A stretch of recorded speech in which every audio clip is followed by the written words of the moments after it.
In the misty Appalachian Mountains, a wildlife photographer and her rescue dog were about to uncover secrets buried deeper than any natural formation. What started as a peaceful morning tracking deer took a shocking turn when they came face to face with an old stone foundation initiating an unstoppable chain of events. Sarah Chen wasn't your typical nature photographer. For over a decade, she had spent her life documenting war zones and human conflict, known for her ability to capture humanity's darkest moments through her lens. When her dog Rusty began frantically pawing at the ground near an ancient oak tree, she had no idea they were unearthing a century of carefully buried crimes. Sarah's instinctive decision to investigate her companion's discovery would lead to exposing generational secrets that powerful families had killed to protect. What began as a chance discovery in the mountain woods would become a reckoning with power, redemption, and justice. The small Appalachian community would never be the same after the truth about Eleanor Wade's empire of secrets finally came to light. Before we jump back in, tell us where you're tuning in from. And if this story touches you, make sure you're subscribed, because tomorrow I've saved something extra special for you. The morning mist clung to the Appalachian slopes like a secret, waiting to be told. Sarah Chen tracked the family of deer through her camera's viewfinder, her breathing steady and controlled, the same way she'd once steadied herself in war zones. But here in the mountains, the only explosions were the burst of autumn colors against the gray morning sky. "Easy, Rusty," she whispered as her rescue dog's ears perked up. The young shepherd mix had been unusually restless all morning, his normal calm demeanor replaced by an anxious energy that Sarah had learned to respect. In the 2 years since she'd found him abandoned on these same trails, Rusty had developed an uncanny ability to sense things others missed. The deer moved like ghosts through the undergrowth, and Sarah adjusted her position, the familiar weight of her camera grounding her in the present. She'd traded in her photojournalist credentials for wildlife photography 3 years ago, swapping human conflict for the raw beauty of nature. The mountains had become her sanctuary, their ancient slopes holding whatever piece she'd managed to salvage after a decade of documenting humanity's darkest moments. A sharp bark shattered the morning stillness. The deer startled, bounding away, in graceful arcs as Sarah lowered her camera with a sigh. "Rusty, what?" The words died in her throat as she watched her companion frantically pawing at the ground near an old oak tree, his usual gentle demeanor transformed into something urgent and focused. "Hey, buddy, what have you found?" Sarah made her way carefully down the slope, her hiking boots finding purchase on the dew-slick leaves. As she drew closer, she noticed something odd about the ground where Rusty was digging. A regular pattern beneath the decades of accumulated forest debris. Kneeling beside her dog, Sarah brushed away layers of wet leaves and soil. Her fingers met stone, not the natural rock of the mountain, but something cut and placed by human hands. A foundation stone, weathered but still bearing the faint marks of tools. "Good boy, Rusty," she murmured, scratching behind his ears as she cleared more of the area. The stone was part of a larger structure, its pattern emerging slowly as Sarah worked. Her photographer's eye caught details others might miss. The deliberate spacing, the way the stones fit together in a purpose that time had failed to completely erase. And there, partially hidden by a century of forest growth, a metal ring set into what appeared to be a trapdoor. Sarah's pulse quickened. She'd heard stories about the mountain's history during Prohibition, tales of bootleggers and hidden stills, of fortunes made and lost in the shadow of the law. But finding actual evidence? That was something else entirely. The door resisted at first, decades of Russ protesting against movement. But Sarah's curiosity had always been stronger than her caution, a trait that had served her well in her previous career, even if it had occasionally landed her in trouble.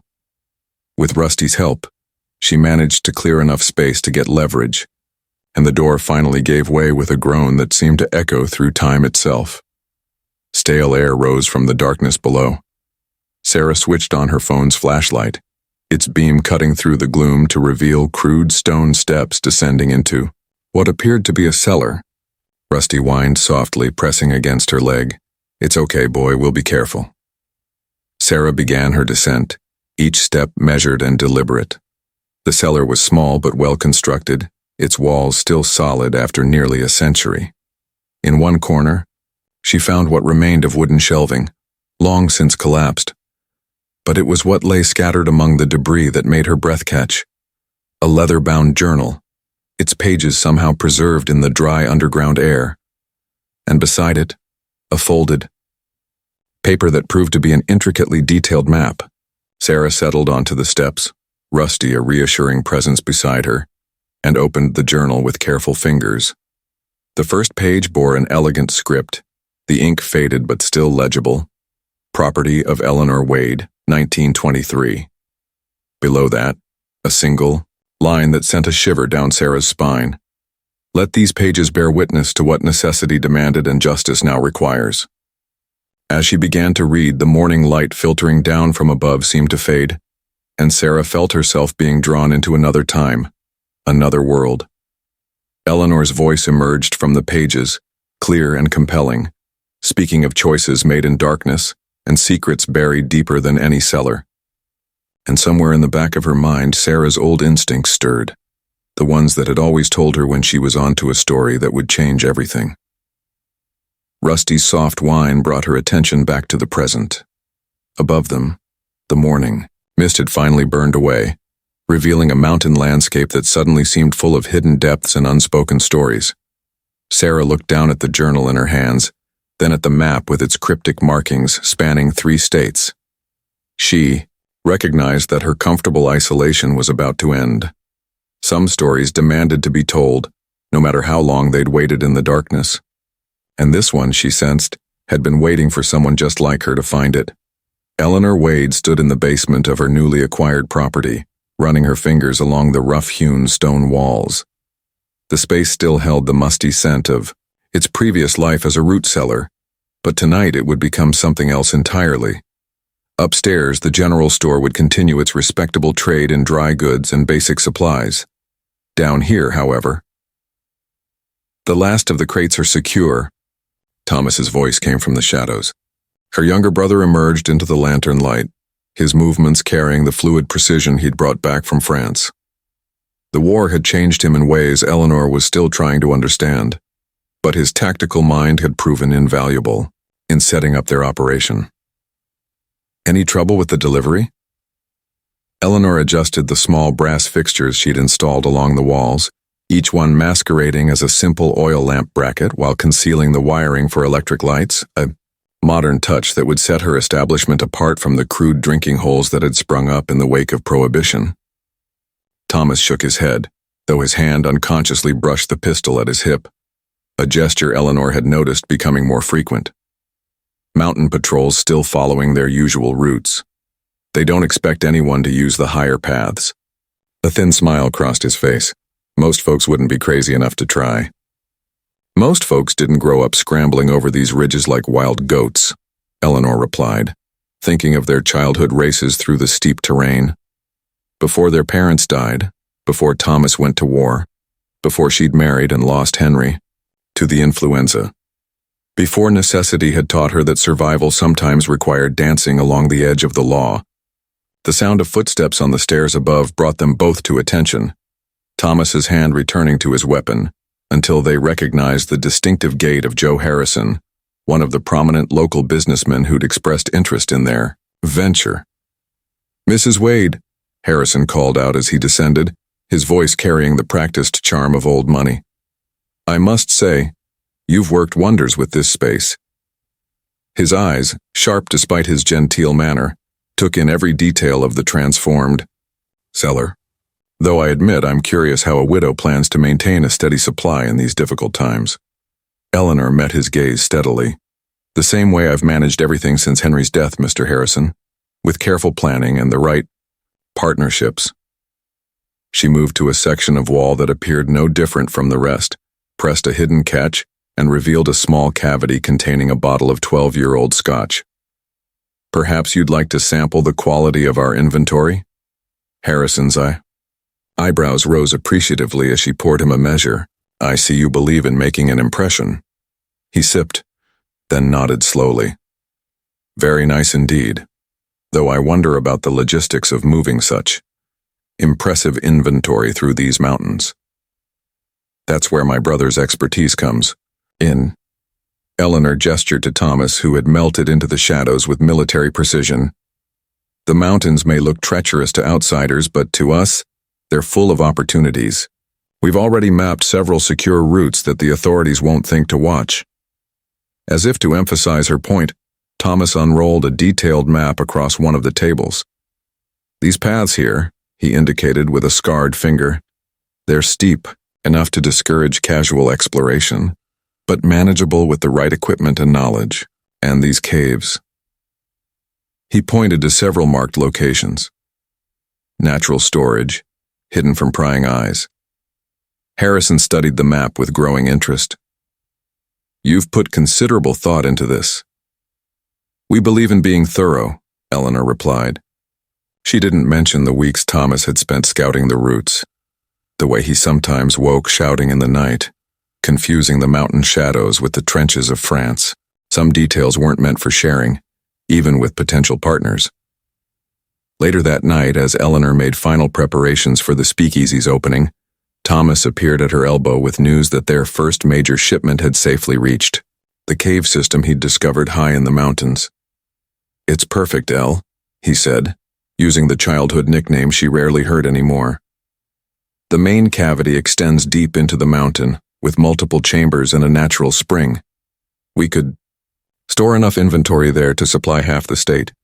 Eleanor noted the animation in his voice, so different from the hollow tone that had marked his return from Europe. The mountains were healing him in their way, giving him a mission to focus his hard-earned skills on something other than memories. Show me, she said, and followed him up into the darkness. The path he led her along would have terrified most people, but Eleanor felt only exhilaration as they climbed by moonlight. The cave, when they reached it, was everything Thomas had promised, a natural fortress hidden in the heart of the mountain. Standing in the cave's mouth, looking out over the shadowed valleys below, Eleanor felt the first stirrings of real hope since Henry's death. This was more than just survival now. This was the beginning of something larger, something that could secure their future, and perhaps even restore the family's fortunes. We'll need to establish regular routes, she said, her mind already racing ahead. Multiple paths, rotating schedules. The authorities will be watching the usual roads, but they don't know these heights like we do. Thomas nodded, his soldiers' mind already mapping out the tactical advantages. I can have the first regular run ready by week's end, Anel.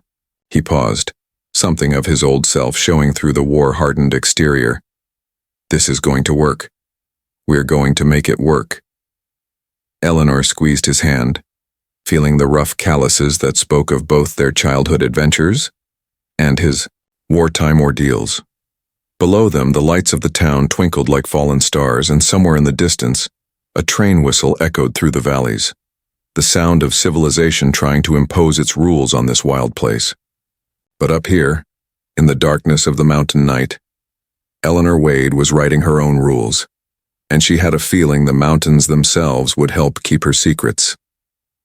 The Millbrook Historical Society occupied a restored Victorian mansion at the edge of town, its wraparound porch and ornate trim suggesting a genteel repository of local lore. But as Sarah Chen climbed the worn steps, Eleanor Wade's journal weighing heavy in her backpack, she couldn't shake the feeling that she was about to disturb something far less innocent than dusty records.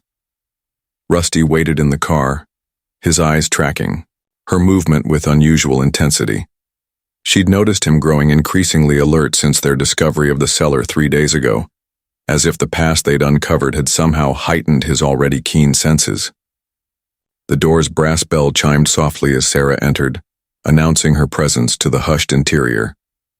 A woman looking up from the front desk started to offer the standard welcome, then paused, her expression shifting subtly as she recognized Sarah wasn't a tourist. "Can I help you?" The woman's tone was polite but guarded. "I'm hoping to research the Wade family," Sarah replied, watching carefully for a reaction. "Particularly any records from the 1920s. Something flickered in the woman's eyes. The Wade family materials. She hesitated. You'll want to speak with Mr. Harrison. He oversees our historical archives. As if summoned by his name, a man appeared from the back room. James Harrison moved with the easy confidence of someone accustomed to authority, his silver hair and tailored blazer marking him as one of the town's established figures. But it was his eyes that caught Sarah's attention, sharp and assessing beneath his welcoming smile. James Harrison, he introduced, himself extending a manicured hand. I couldn't help overhearing. You're interested in the Wades? Sarah shook his hand, noting his firm grip. Sarah Chen. I'm researching some local history I've stumbled across. She kept her voice casual, but her journalist's instincts were already noting the subtle tension in his shoulders. Fascinating family, the Wades. Harrison gestured toward a reading room lined with archive boxes. Though I should warn you, the Prohibition-era records are fragmentary. Many documents were lost or destroyed during that volatile period. Sarah followed him into the room, where he began pulling boxes from the shelves with practiced efficiency. Actually, she ventured, I'm particularly interested in Eleanor Wade and her brother Thomas. Harrison's hands stilled almost imperceptibly on a box lid. Ah, Eleanor, one of our more colorful historical figures. His smile remained perfect, but something hardened behind his eyes. Though separating fact from fiction can be challenging after so many years. As he spread various documents across the reading table, Sarah caught glimpses of yellowed newspaper headlines. Local widow opens general store, and mountain business thrives despite economic downturn. But it was a smaller article, partially, hidden beneath other papers that grabbed her attention. Local man's disappearance raises questions. Before she could reach for it, Harrison smoothly reorganized the papers. I should mention, he said, his tone carefully measured, that some of our older families can be sensitive about how that era is portrayed. Small towns, long memories, you understand? Sarah met his gaze steadily. I'm interested in the truth, Mr. Harrison, whatever that might be. The truth, he echoed, something almost sad crossing his features. A complicated thing in these mountains. He excused himself, leaving Sarah with the carefully curated selection of documents. She waited until he was gone before slipping Eleanor's journal partially from her bag, comparing dates and details with the Historical Society's records. The crossover was fascinating, Eleanor's private accounts adding depth and shadow to the public narrative. The bell chimed again, and Sarah glanced up to see a uniformed police officer entering the building. The woman's bearing was professional, but approachable, her dark eyes taking in the room with quiet competence. Ms. Chen? The officer approached her table. I'm Officer Danny Martinez.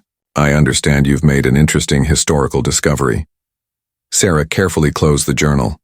News travels fast. Small town, Martinez smiled, but her eyes were serious. Mind if I sit? Might be good to talk about proper procedures for historical finds in our jurisdiction. As they spoke, Sarah noticed one of the volunteers hovering nearby, ostensibly organizing files but clearly straining to hear their conversation. Martinez noticed too, her expression suggesting this wasn't unusual. When Sarah finally left the Historical Society, the late afternoon sun was casting long shadows across the parking lot.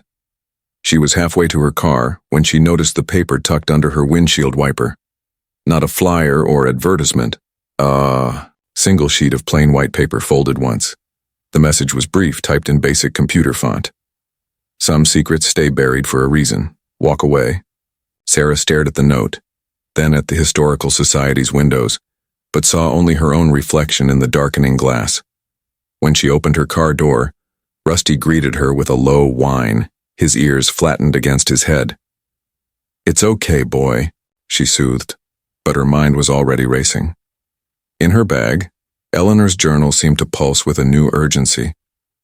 The article about the disappearance, the one Harrison had tried to distract her from, nagged at her thoughts. She pulled out the journal, flipping to where she'd left off in her reading.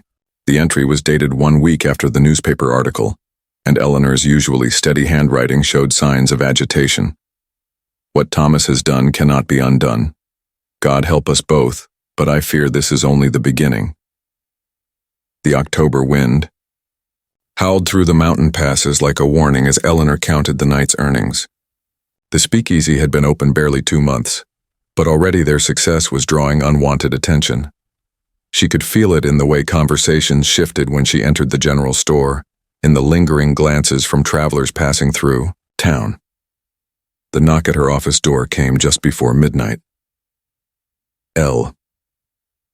Thomas's voice carried an edge she hadn't heard since his worst nights after returning from France. We have a situation. She opened the door to find her brother tense and alert, his military posture more pronounced than usual. Behind him stood Joe Harrison, looking unusually grave. Marcus Cole was seen asking questions at the train station. Harrison said without preamble. About shipment schedules. About you. Eleanor's hand stilled on the ledger.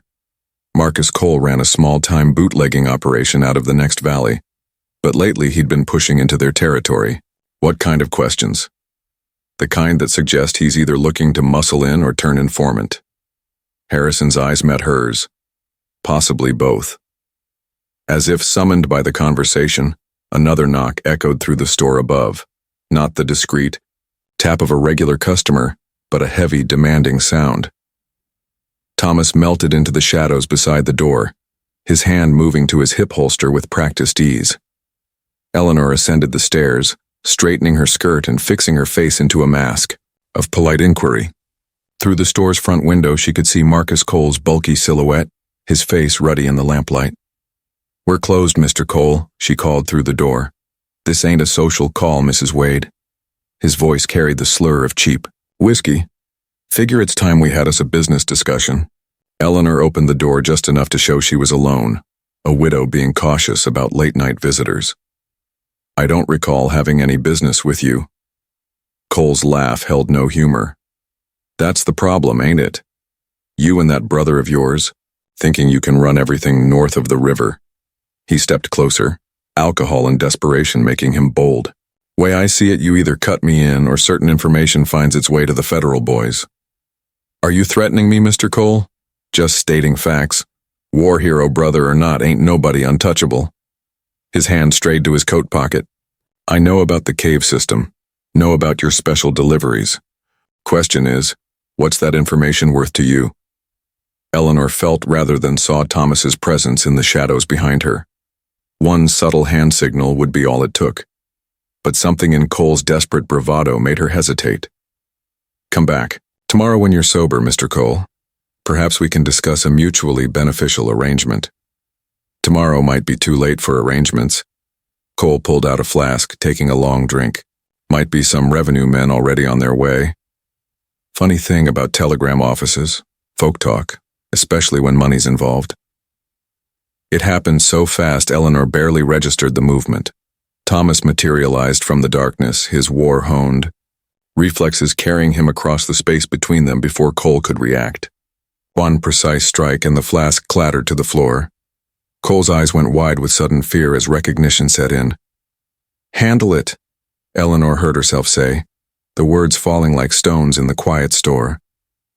She closed the door on Thomas, forcing Cole toward the waiting car and tried not to think about what handling it might mean. Hours passed. Eleanor kept herself busy with paperwork, each scratch of her pen a deliberate distraction from the silence of waiting.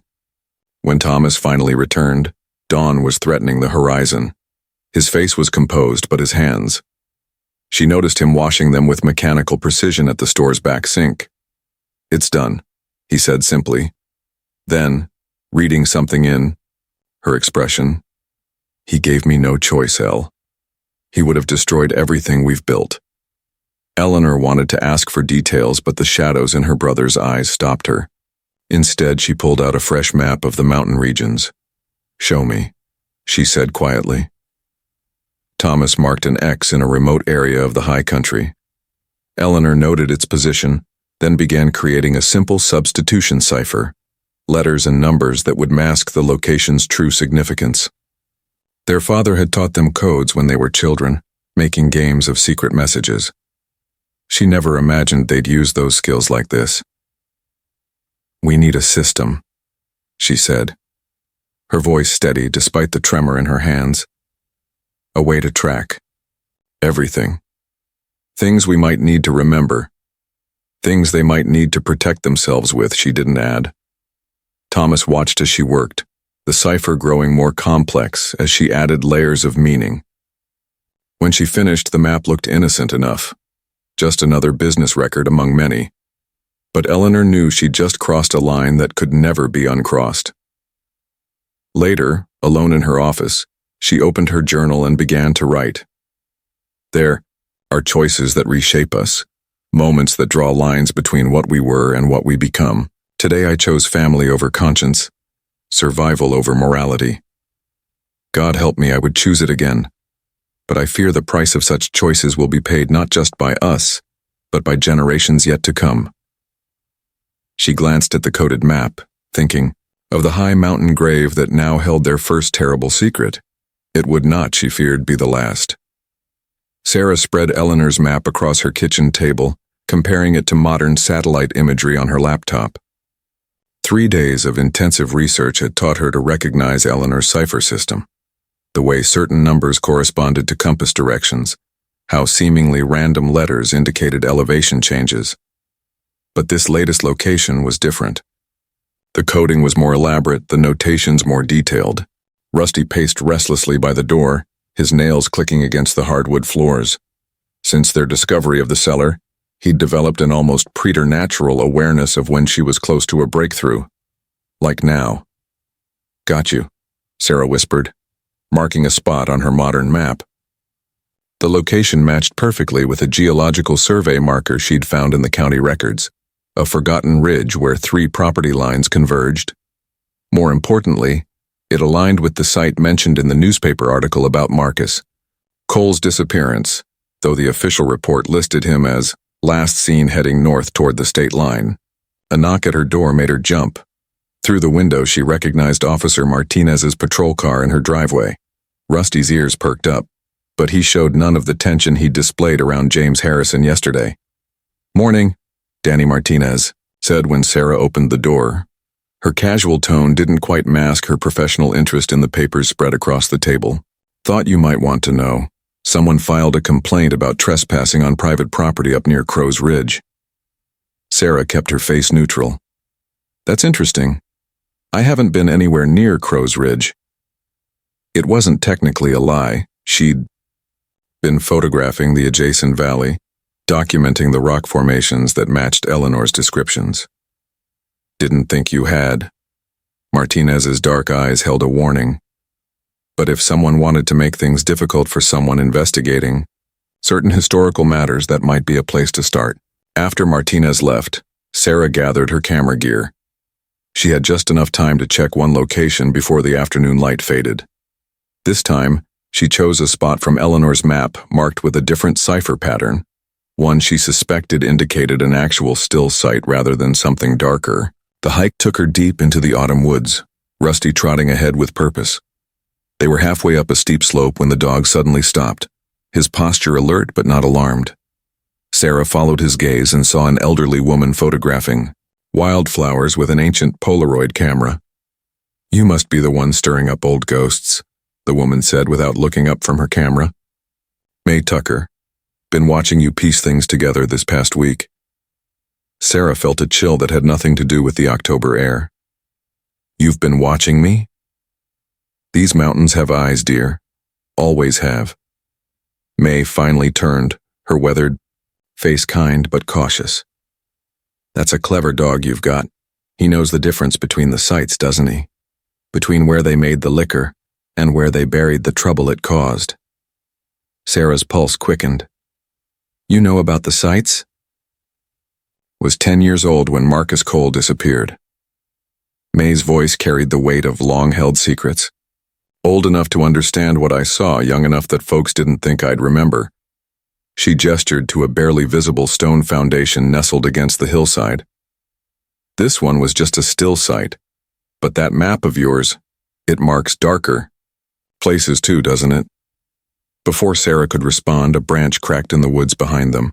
Rusty's hackles rose as James Harrison emerged onto the trail, his countryside hiking outfit somehow still immaculate.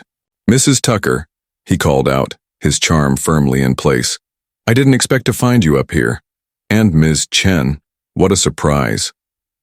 "Just photographing the autumn colors," Sarah replied, casually sliding her map case deeper into her backpack. But she noticed how Harrison's gaze tracked the movement, how his path subtly blocked the easier route back to her car. "You know," Harrison said, his tone conversational, "these hills can be dangerous if you don't know them well. Easy to have accidents in the wrong places." May Tucker's spine straightened. "Like Marcus Cole had an accident, James? Or like them others that followed?" Something flashed across Harrison's face. Anger, fear. But his smile never wavered. "Ancient history, Mrs. Tucker. Best left in the past where it belongs." "The past has a way of surfacing," May replied, her voice carrying a strange authority that made Harrison step back, especially when it's time for truth to have its say. The confrontation was broken by Rusty's sudden bark. A deer had emerged onto the trail ahead, providing enough distraction for Sarah to guide May away from Harrison's too interested gaze. As they descended the slope, May pressed something into Sarah's hand. A Polaroid photograph. "Took this in 1923, May whispered. "The day they buried Marcus Cole. Never showed it to anyone, but maybe it's time." She gripped Sarah's arm with surprising strength. "Be careful which places you dig into, dear. Some of those X's on Eleanor's map, they mark more than just missing men. They mark the spots where good people crossed lines they couldn't uncross." Later, studying the faded Polaroid, Sarah felt pieces clicking into place. The image showed a partial view of Thomas Wade's car half hidden in the trees, its trunk open. In the background, a young girl, May, peered around a tree trunk, her face a mask of child's horror. Sarah added the photo to her growing wall of evidence, then turned back to Eleanor's journal. The next entry began ominously. "Thomas says we need to expand the operation. God help me, but he's right. We've crossed one line. What's a few more in the name of survival?" Outside, the autumn sun was setting behind the mountains, painting the peaks in colors that reminded Sarah of old bloodstains. Somewhere in the growing darkness, she knew James Harrison was making phone calls, pulling strings, trying to bury the past deeper. But Sarah had been a war photographer. She knew that some stories demanded to be told, no matter the cost. Rusty whined softly from his spot by the door, his eyes fixed on the darkening mountains. In the distance, a lone coyote howled, a sound that seemed to bridge past and present secrets and revelations, the dead and those who kept their memories alive.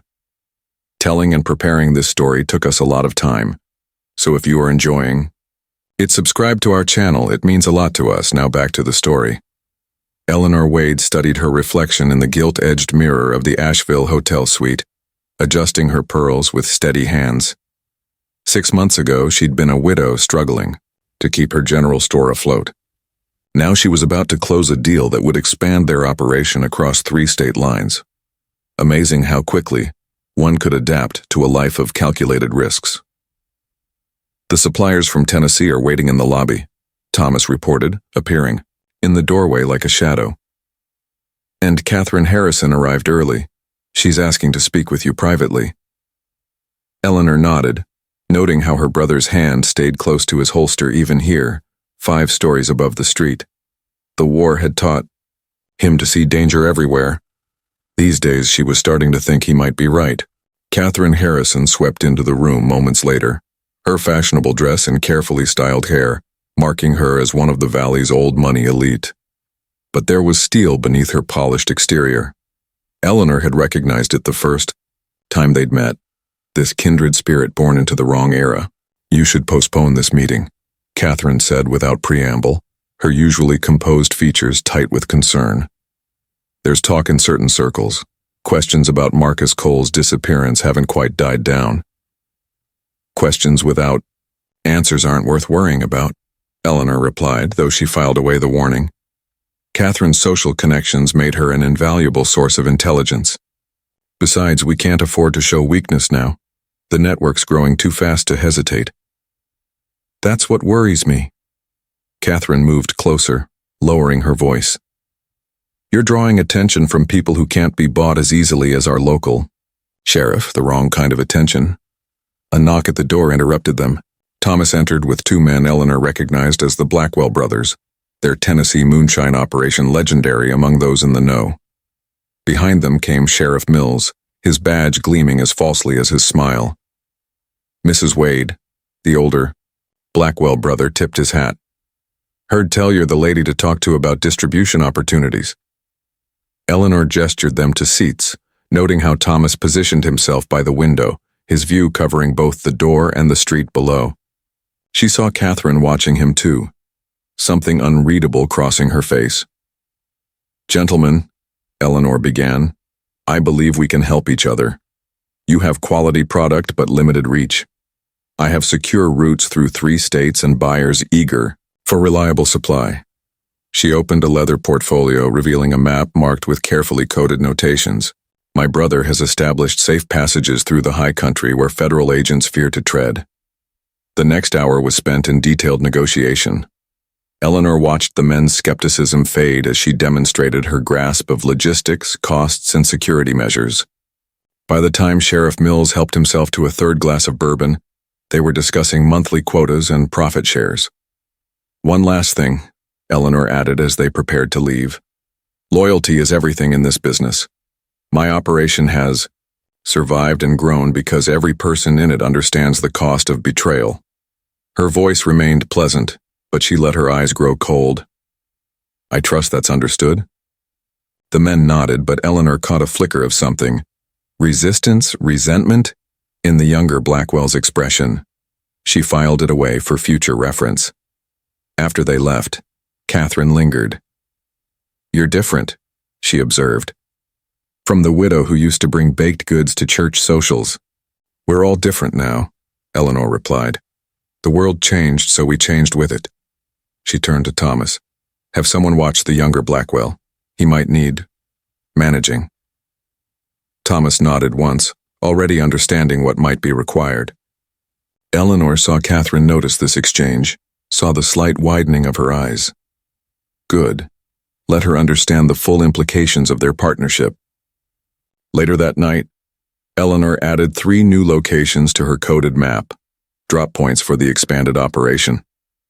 As she worked, she heard Thomas giving instructions to their most trusted runners, his voice carrying the clipped precision of a military briefing. The routes are synchronized now, he reported, spreading his own map across her desk. Deliveries coordinated across state lines, different crews running each section. No one knows the full picture except us. And Catherine, Eleanor added, watching his reaction carefully. Do you trust her? Thomas's question carried layers of meaning. Eleanor thought of Catherine's warning, her careful observations. I trust her understanding of consequences, she answered finally. For now, that's enough. She opened her journal, noting the date, November 15th, 1923. The operation grows daily, she wrote. Success breeds success, but it also breeds envy. Thomas says we need eyes everywhere watching for signs of betrayal. He's right, of course. The higher we climb, the farther we have to fall. And yet, sometimes I catch Catherine watching, us with something like pity in her eyes. Does she see something I don't? Or perhaps something I refuse to see? A noise from the street made Thomas move to the window, gun already drawn. But it was just a cat, knocking over a trash can in the alley. Eleanor watched her brother's tension slowly ease and wondered if Catherine was right to be worried. They were building an empire, yes, but empires had a way of destroying their creators. She added one final line to her journal entry. Power is its own kind of prison. The more we gain, the more we have to protect, until protecting it becomes all we are. May Tucker's cottage sat at the end of a gravel road, its weathered walls nearly hidden behind a riot of autumn flowers. Sarah parked beside an ancient pickup truck, noting how Rusty's ears pricked forward with interest rather than alarm, a good sign given his recent reactions to potential threats. The old woman was waiting on her porch, a quilt wrapped around her shoulders despite the mild afternoon. Figured you'd come, she said as Sarah approached, especially after finding Catherine's letters. Sarah paused on the bottom step.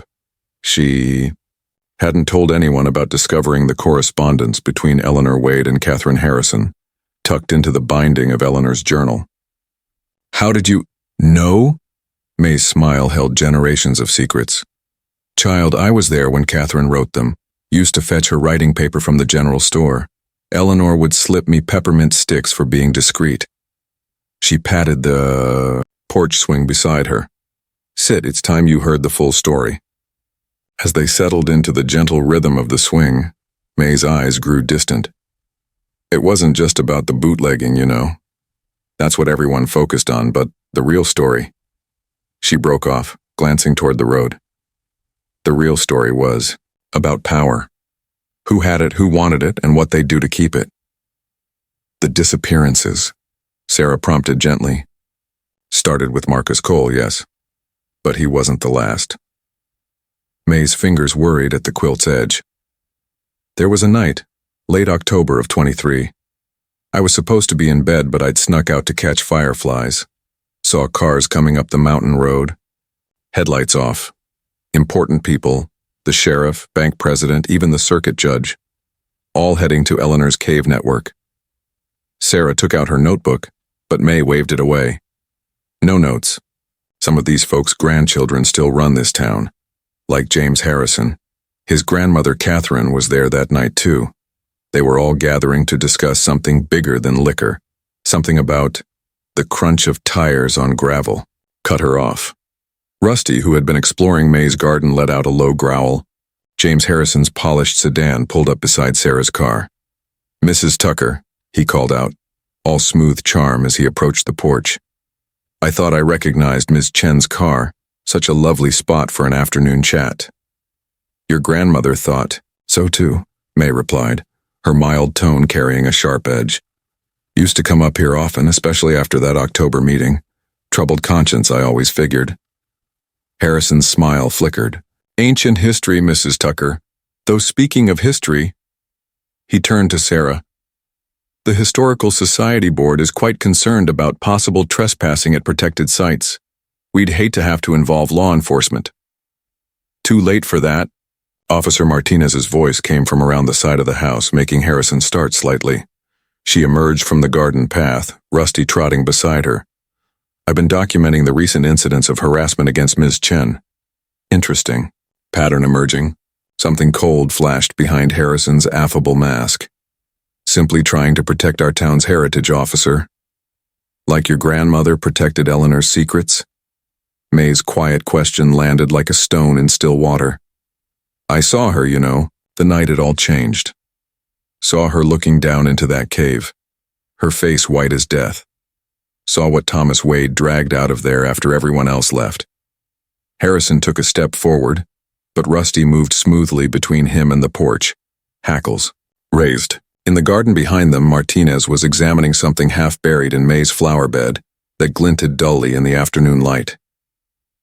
Mrs. Tucker, Harrison's voice was very controlled now.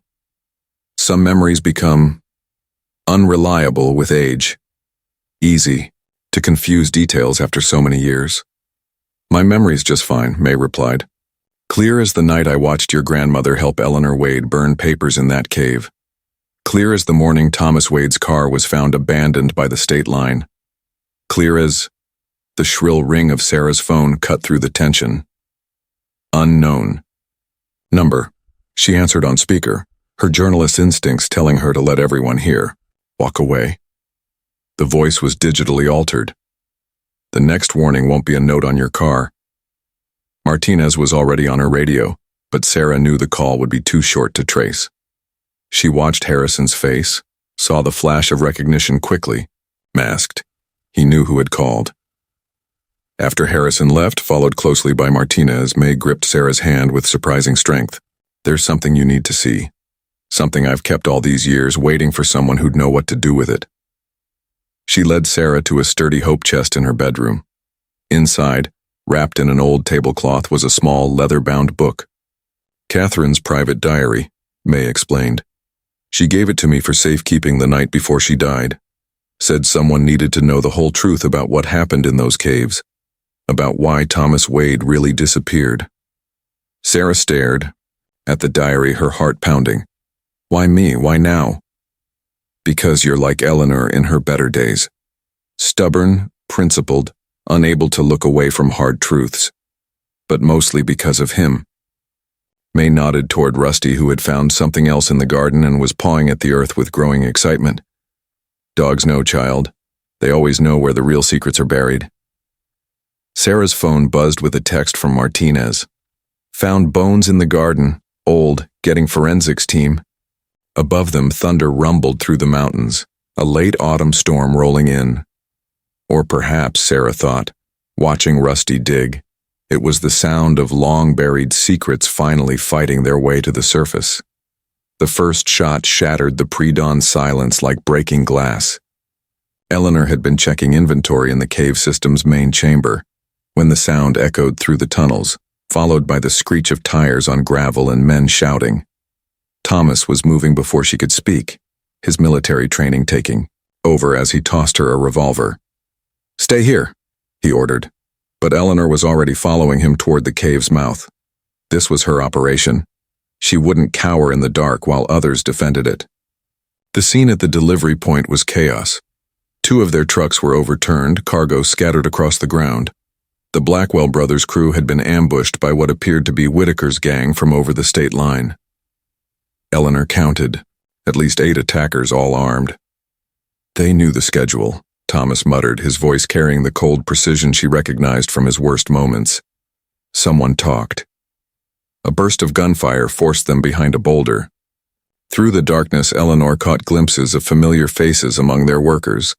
Good men, local men, now caught in a war they hadn't signed up for. She saw young Jimmy Carter, the banker's son, clutching his bleeding arm. Saw Pete Davies, who'd worked her father's store since she was a child, trying to drag Jimmy to safety. Thomas was already organizing a counterattack, deploying their men with tactical efficiency. Eleanor heard him calling out commands in the same voice he must have used in France, turning their workers into soldiers. But it was the look in his eyes that frightened her, a kind of eager recognition, as if some part of him had been waiting for violence to reclaim him. They're pushing us toward the lower cave, he reported, trying to trap us. But Eleanor knew these caves better than anyone. The western tunnel, she whispered. It loops behind their position. If we can get enough men through there. Thomas nodded once, sharp and decisive, selected 4 men with military experience. They disappeared into the darkness like ghosts, leaving Eleanor to help coordinate the defense. She tried not to think about what would happen next, tried to focus on the immediate needs, getting the wounded to safety, protecting their investment, surviving. The ambush turned into a slaughter. Thomas and his men emerged behind Whitaker's gang exactly as planned. In the chaos that followed, Eleanor found herself firing her revolver for the first time, not at random, but with terrible purpose. She saw a man fall, saw the surprise on his face as he realized death had come from a woman's hand. When it was over, the mountain clearing had become a graveyard. Among the dead was Deputy Mark Wells, who'd been secretly working with Whitaker's gang. His badge gleamed dully in the growing dawn light, an accusation Eleanor knew would have to be answered. The bodies, Thomas said quietly, they can't be found. Eleanor stared at the scene, her mind already calculating angles, possibilities, consequences. The sinkhole, she decided, past the northern cave system, deep enough that nothing comes back up. As they organized the cleanup, Eleanor noticed movement in the trees. A small figure darting between trunks, young May Tucker, who sometimes gathered mushrooms in these woods. Their eyes met for a moment across the blood-stained clearing. Eleanor saw the horror in the child's face, the instant of recognition that would shape both their lives for decades to come. Get her, Thomas ordered one of the men, but Eleanor stopped him. No, she said, her voice carrying a new kind of authority. She's one of us. Aren't you, May? The girl nodded, her face pale but composed. Even at 10, she understood the weight of secrets, the price of belonging. Later, as Eleanor updated her coded map with new markings, locations that would never appear in any official record, Catherine Harrison arrived at the cave. She took in the signs of violence, the grim efficiency of the cleanup, the haunted looks on familiar faces. "You've crossed a line," Catherine said quietly. "We crossed it months ago," Eleanor replied, thinking of Marcus Cole. "This is just the first time we've admitted it to ourselves." She opened her journal, steel entering her voice as she wrote, "Today we learned the true cost of empire. It isn't measured in dollars or gallons, but in souls.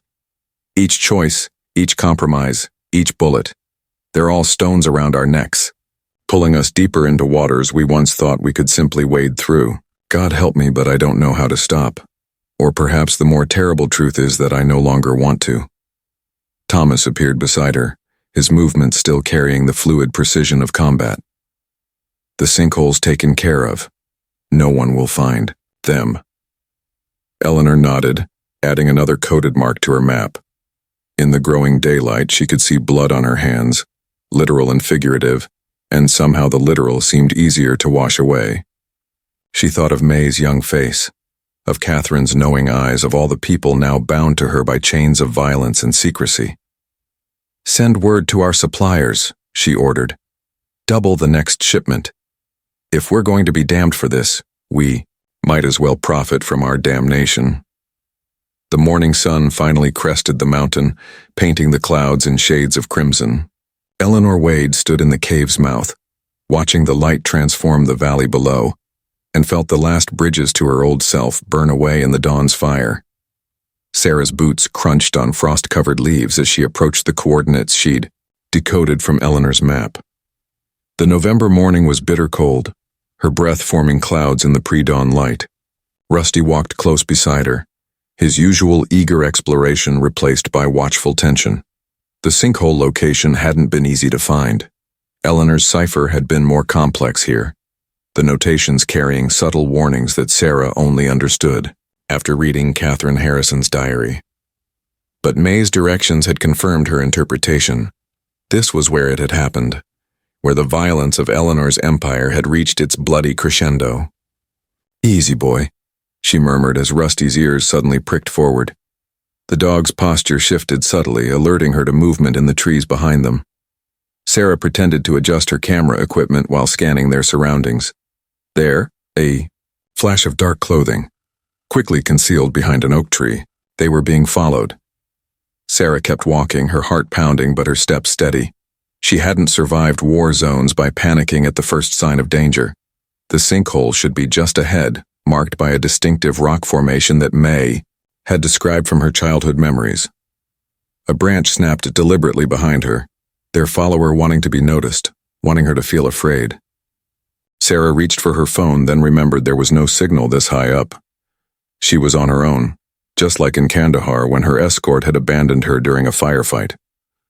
The rock formation appeared through the morning mist, its weathered face matching the old Polaroid May had given her. Sarah approached carefully, noting how the ground sloped away sharply at the edges. Rusty whined softly, pawing at an area where the earth had recently been disturbed. The first fragment emerged easily from the loose soil, a piece of rusted metal that might once have been a badge. Sarah photographed it in situ, her hands steady despite the implications. More fragments followed, shell casings green with age, a button from a deputy's uniform. A stone clattered down the slope behind her. Sarah turned to see a figure in dark clothing standing at the tree line, face hidden by a ski mask. Before she could react, Rusty launched himself forward with a snarl that echoed off the rocks. The figure retreated, but Sarah heard the distinct sound of a gun being drawn. "Police, stop right there!" Officer Martinez's voice cracked through the morning stillness like a whip. She emerged from behind a boulder, weapon trained on the masked figure. Two more officers appeared from different directions, cutting off escape. Roots. The figure raised their hands slowly, but then made a break for the steeper section of the slope. In the chaos that followed, Sarah heard the sharp crack of loose rock giving way. She spun toward the sound just as Rusty slammed into her legs, knocking her backward, as a cascade of dislodged stones thundered past where she had been standing. You okay? Martinez was beside her instantly, helping her up while her colleagues pursued the fleeing suspect. Fine. Sarah brushed dirt from her jacket, trying to still her shaking hands. How did you? May called. Said you'd figured out the sinkhole location. Martinez surveyed the disturbed earth where Sarah had been digging. Said we should get here before someone else did. The sound of a scuffle reached them from below, followed by an officer's triumphant shout. Moments later, they dragged the struggling suspect back up the slope. The ski mask had come off in the chase, revealing a face Sarah recognized from the Historical Society, one of Harrison's most trusted employees. Talk about disturbing the peace, Martinez said dryly, scanning the evidence Sarah had uncovered. Her expression hardened as she examined the badge fragment. This matches the description of Deputy Wells's missing badge, the one that disappeared the same night he did. Sarah nodded, sharing what she'd learned from Catherine's diary. They killed him here, along with members of the Whitaker gang. Eleanor's journal entry was coded, but Catherine's account, she wrote everything down, every detail. Martinez keyed her radio, calling for a forensics team. As they waited, Sarah's phone suddenly caught enough signal to receive a flood of delayed messages. One from May made her breath catch. Found more papers hidden in Catherine's old desk. Letters between her and Eleanor. It's worse than we thought. Come quickly. But it was the next message that made her blood run cold. A text from an unknown number containing a single photo. The image showed Sarah's cabin at night, taken through her bedroom window. She was clearly visible at her desk, working on Eleanor's papers. The timestamp showed it had been taken while she slept. Danny. Sarah held out her phone. I think I'm going to need protection. Martinez studied the photo, her jaw tightening. James Harrison's getting desperate. First the fake trespassing complaints, now this. She met Sarah's eyes. You know what this means. We're getting close to something they really don't want found. Sarah looked at the disturbed earth around them, thinking of Eleanor's coded warnings and Catherine's careful documentation. May said Catherine wrote about a hidden room in the cave system, something even Eleanor didn't know about at first, something that changed everything when they found it. Rusty barked suddenly, drawing their attention to a deeper depression in the ground. The forensics team would later confirm what Sarah already knew. They'd found Deputy Wells's final resting place, along with evidence of multiple other bodies. But it was the small object Rusty scratched free of the dirt that made Sarah's skin crawl. A tarnished locket containing a photograph of Catherine Harrison as a young woman, standing beside a man whose face had been carefully burned away. What? Do you want to bet that's not James Harrison's grandfather in that picture? Martinez asked quietly. Sarah carefully bagged the locket as evidence, remembering May's words about Catherine's troubled conscience, about secrets deeper than bootlegging, about why some powerful families in town were willing to kill to keep the past buried. Above them, storm clouds gathered over the mountains, but Sarah knew the real storm was just beginning. The ledgers, numbers blurred before Eleanor's eyes as she tallied the month's profits. December 1923 had brought their biggest shipment yet, 3 times the volume they'd moved in their first month of operation. Success beyond her wildest dreams, paid for with coin she'd never intended to spend. A commotion from the store above drew her attention. Thomas's voice, sharp with that new edge that had been growing stronger lately, followed by the sound of breaking glass. Eleanor hurried up the stairs, her heart already knowing what she'd find. The scene stopped her cold. Thomas had young Billy Peterson pinned against the counter, the boy's face white with terror. Scattered candies crunched under their feet, evidence of nothing more than a child's petty theft. Thomas. Eleanor kept her voice level, the way she'd learned to speak to him during his dark moments. Let him go. Her brother's head snapped toward her, and Eleanor barely recognized the eyes that met hers. The war had left shadows in Thomas that had never fully faded, but lately those shadows had been deepening, spreading like ink through water. He was watching, Thomas growled, taking notes about delivery times, probably working for... He's 12 years old, Eleanor cut in. Martha Peterson's boy. You know Martha, Thomas. You used to give her extra sugar during rationing. Something flickered in Thomas's face. Recognition, confusion, shame. His grip loosened, and Billy bolted for the door. Eleanor watched him run, adding another mental tally to the growing cost of their empire. I'm protecting us, Thomas said, but his voice held a note of uncertainty. There are threats everywhere, Elle. If you knew what I've had to... He stopped abruptly, and Eleanor felt ice form in her stomach. Had to what, Thomas? But he was already turning away, his movements carrying that deadly grace he'd brought back from France. I need to check the upper caves. New shipment coming tonight. Eleanor waited until he was gone before going to the hidden door that led to their private office. She'd been avoiding the truth for weeks now, trying not to see the signs, but she couldn't ignore them anymore. The office was a testament to their success. Fine wooden furnishings, crystal decanters, maps showing their ever-expanding territory. But Eleanor's eyes were drawn to Thomas's desk, to the drawer he always kept locked. The key had taken days to duplicate. Inside, she found what she'd feared. A separate set of books, tracking activities she'd known nothing about. Names she didn't recognize. Locations marked in a code different from their usual system, and amounts of money that couldn't be explained by their legitimate operation. It's not what you think. Eleanor whirled to find Catherine Harrison in the doorway, her face grave. You knew about this, I suspected. Catherine closed the door quietly.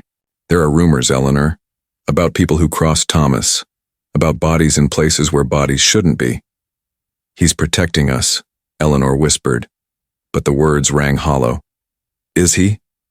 Catherine moved closer, her voice dropping.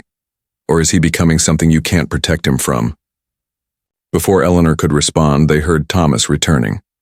Catherine slipped away as Eleanor quickly replaced the ledger. But when her brother entered, she knew something had changed irrevocably between them. The caves are secure, he reported, all military precision.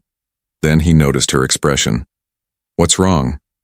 Sit down, Thomas. Eleanor drew herself up, channeling their mother's authority. We need to talk about Billy Peterson, about the ledger in your desk, about what really happened to those 3 men from Atlanta last month. Thomas went very still. You've been going through my things. Because my brother is disappearing, and I need to know why. Eleanor fought to keep her voice steady. The war changed you. I understood that. The things we've done to survive, I accepted that. But this? She gestured to the desk. Using our operation to hide other activities? Hurting innocent people? This isn't protection anymore, Thomas. This is something else. You don't understand what it takes to keep us safe. Thomas's fist slammed into the desk. The threats are everywhere, in every shadow, behind every friendly face, just like in France, just like... He broke off, that dangerous confusion clouding his eyes again. Look at me, Eleanor demanded. Look at your sister and tell me the truth. How many, Thomas? How many bodies in the caves that I don't know about? His laugh sent chills down her spine. Better not to know, Elle. Better for everyone if some secrets stay buried. Eleanor thought of young May Tucker's face the morning after the ambush, of Billy Peterson's terror, of all the small corruptions that had led them here. She opened her journal, no longer caring if Thomas saw. Dear God, she wrote, her hand shaking slightly. I have built this empire of darkness brick by brick, telling myself each compromise was necessary, but I see now that every choice was a step away from salvation. My brother, my protector, has become something I fear, and the truly horrible thing is that I knew, and I chose not to see. The money is stained with more than bootlegging, now. The caves hold more than our legal sins, and I am faced with an impossible choice. Betray my brother to save him, or become complicit in whatever darkness has claimed his soul. Thomas watched her write, his expression unreadable. Outside, the winter wind howled through the mountain passes, carrying secrets only the caves would keep. Sarah's mechanic didn't waste time with pleasantries. "Someone tampered with your brake lines," he said, pointing to the clean cut barely visible beneath her car. "If you hadn't brought it in for that oil change today." She thought of the mountain roads she'd planned to drive, of the steep drops and sharp turns. Her hands trembled slightly as she texted Danny Martinez, but her voice was steady when she called May Tucker. "It's time," May said before Sarah could speak. "Come now, and bring that officer of yours." They found May in her kitchen, Catherine, Harrison's diary open on the table beside a pot of untouched tea. Rusty immediately went to the old woman, resting his head on her knee as if he could sense the weight of her memories. "I was 10 years old," May began, her weathered hands curled around her teacup, "when I saw Catherine Harrison murder a man in Eleanor Wade's cave. The silence that followed was absolute. Even Rusty went still.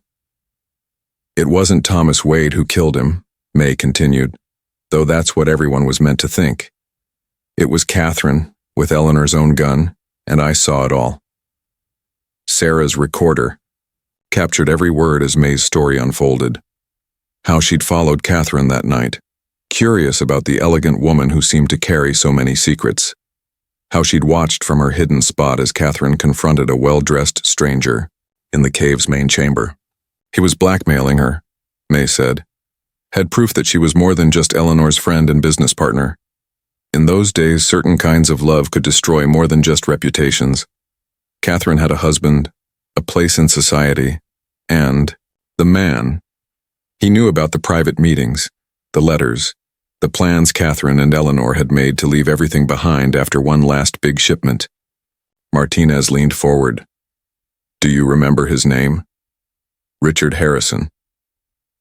May's voice carried decades of carefully guarded truth. "James's grandfather's brother.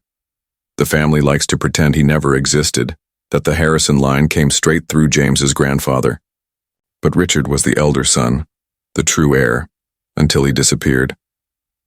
Sarah's mind raced, connecting pieces. That's why James is so desperate to keep this buried. His family's claim to everything, their wealth, their position. It's all built on a lie. "Not just a lie," May corrected. "A murder. I saw Catherine shoot him, saw Eleanor help hide the body. They thought they were alone, but I saw how they looked at each other after it was done. Saw the choice they made to protect each other no matter the cost." "And Thomas?" Martinez asked. "What happened to him?" "He found out." May's hand shook as she turned a page in Catherine's diary. "Found Catherine's letters to Eleanor in the cave office. Threatened to expose everything. That's when Eleanor had to make her final choice. Between her brother and the woman she loved. A knock at the door made them all jump. Through the window, they saw James Harrison on the porch, his lawyer beside him. "Ms. Chen," he called out, his public face firmly in place. "I have here a cease and desist order. These ridiculous allegations about my family's history constitute defamation. If you continue spreading these lies—" "They're not lies, James," May's voice rang out as she opened the door. "I've given my official statement to Officer Martinez. Every detail, including what really happened to your great-uncle Richard." The polished veneer cracked. Sarah saw raw panic flash across Harrison's face before he could master it. "Mrs. Tucker," his lawyer stepped forward smoothly. "Given your advanced age, any testimony about events from so long ago would be questionable at best."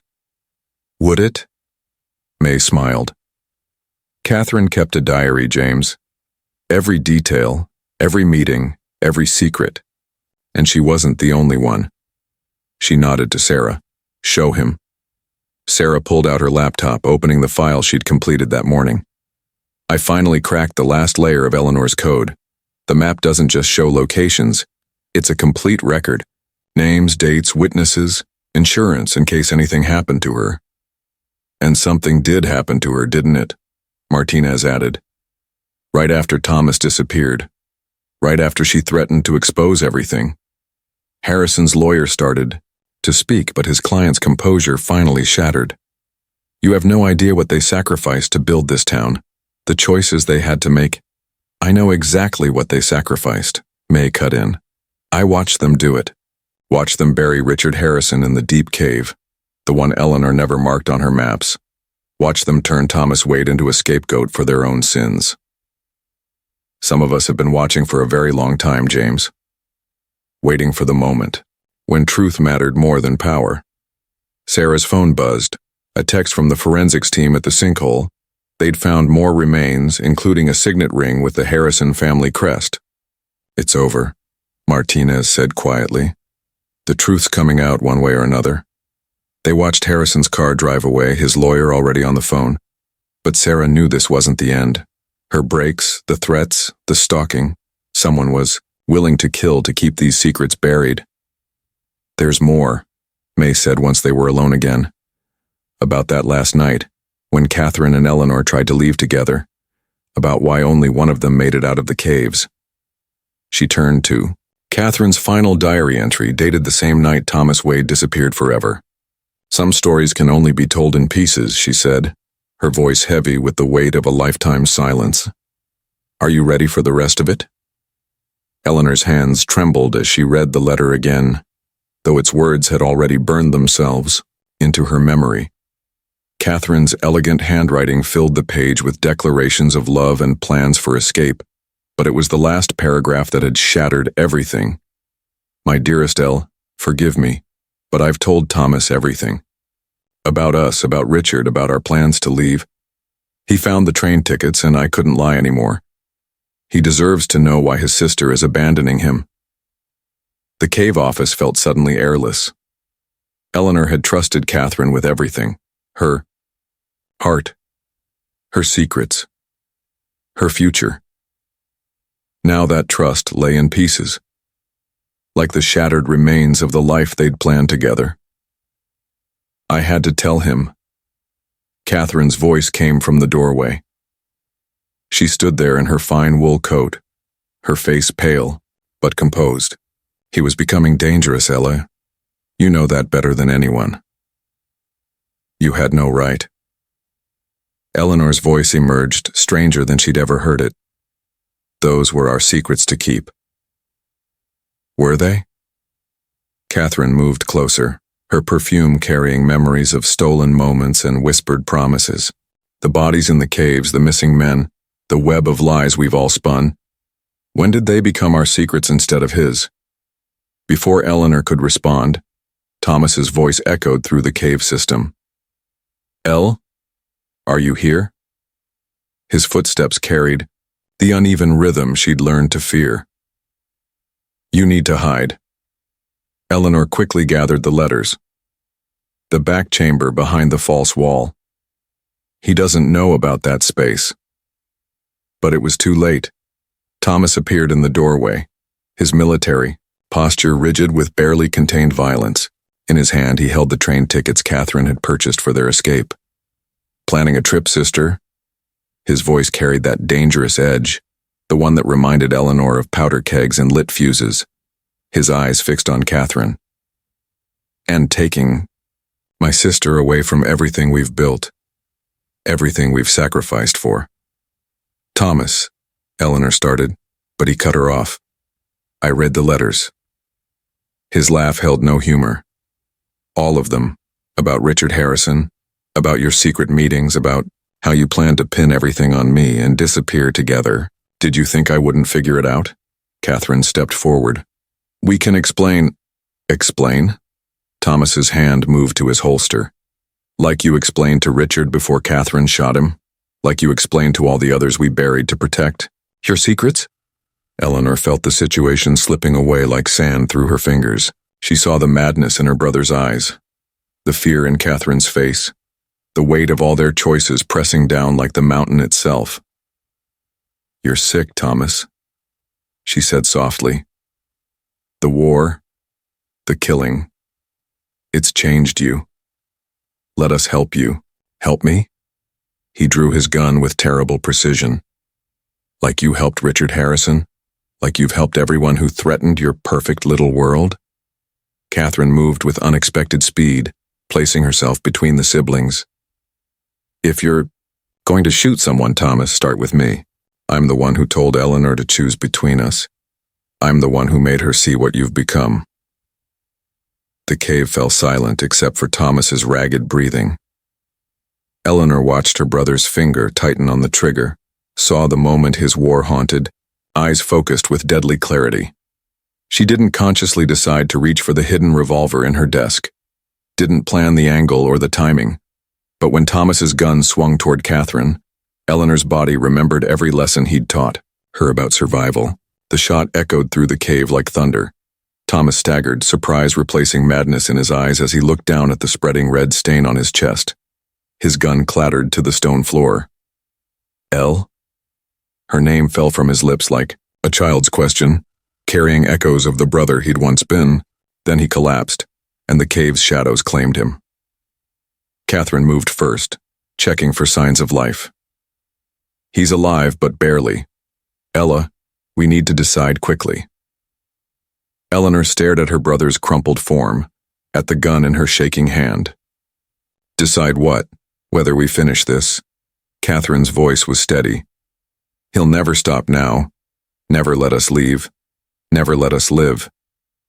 The choice hung between them like a blade. Eleanor thought of the brother who'd protected her as a child, who'd come home from war carrying shadows she couldn't fight. Thought of the man he'd become, of the bodies in the caves, of the madness that had finally turned him against her. The deep cave, she whispered, the one we never marked on the maps. We'll make it look like he disappeared like all the others. They worked in silence, leaving no trace of what had happened. Later, Eleanor would add one final coded entry to her map, a mark that looked like a survey notation, but actually showed where her brother lay. A secret she would carry to her grave. We leave tonight, Catherine said when it was done. Everything's arranged. But as Eleanor wrote the last entry in her journal, she felt something fundamental shift. She had chosen love over blood, survival over loyalty. And in doing so, she had become something she never thought possible, someone who could sacrifice her own brother to protect her heart's desire. The price of empire, she wrote, is paid in pieces of our soul. Tonight I paid the last piece I had left. God forgive me, but I would pay it again. Sarah stared at her laptop screen, cross-referencing modern satellite imagery with Eleanor's coded map. The piece that had eluded her for weeks suddenly clicked into place. A surveyor's mark that wasn't a surveyor's mark at all, but a carefully disguised reference to magnetic north as it had been in 1923. Got you, she whispered, adjusting the coordinates. Rusty's head lifted from his bed in the corner, his ears pricking forward with familiar intensity. Her phone buzzed, an email from an anonymous account. The attachment contained scanned pages from what appeared to be Catherine Harrison's private notebook, different from her diary. The accompanying message was brief. Some of us have been waiting generations for the truth. Deep cave system, northwestern face. Watch your back. Sarah was still studying the scans when someone pounded on her door. Through the window, she recognized Danny Martinez's patrol car, but also the agitated figure of James Harrison. You can't hide in there forever, Ms. Chen. Harrison's polished veneer had cracked, revealing something desperate underneath. Those documents you stole from the Historical Society, you mean Catherine Harrison's notebook? Sarah called through the door. The one describing how your family acquired its holdings after Richard Harrison's convenient disappearance? Martinez stepped between Harrison and the door. Mr. Harrison, I strongly suggest you leave before I have to arrest you for harassment. You don't understand what's at stake. Harrison's voice cracked. The foundations this town was built on were built on bodies. May Tucker's voice carried clearly as she emerged from Martinez's car, and it's time they saw the light of day. Sarah opened her door, letting Rusty move protectively to her. Died. The dog's posture was alert but controlled as May approached, carrying a heavy manila envelope. I've given my official statement, the old woman announced, her voice carrying across the gathering crowd of neighbors. About Catherine and Eleanor, about Thomas, about everything I saw that night. Harrison's face went chalk white. You were a child. No one will believe. They'll believe this. May held up the envelope. Catherine didn't just keep a diary, she kept proof. Insurance, she called it. Photographs, letters, ledgers, everything. She gave them to my mother for safekeeping the night she and Eleanor tried to leave. Sarah's mind raced. The night they never made it out of the caves. May nodded. Catherine knew too many secrets. Had too much proof of what certain families had done to gain their power. They couldn't let her leave with Eleanor. Martinez stepped forward, official warrant in hand. The forensics team is assembling. We'll have the cave system location within the hour. Harrison's lawyer hurried up the drive but stopped short at the sight of Sarah's laptop screen.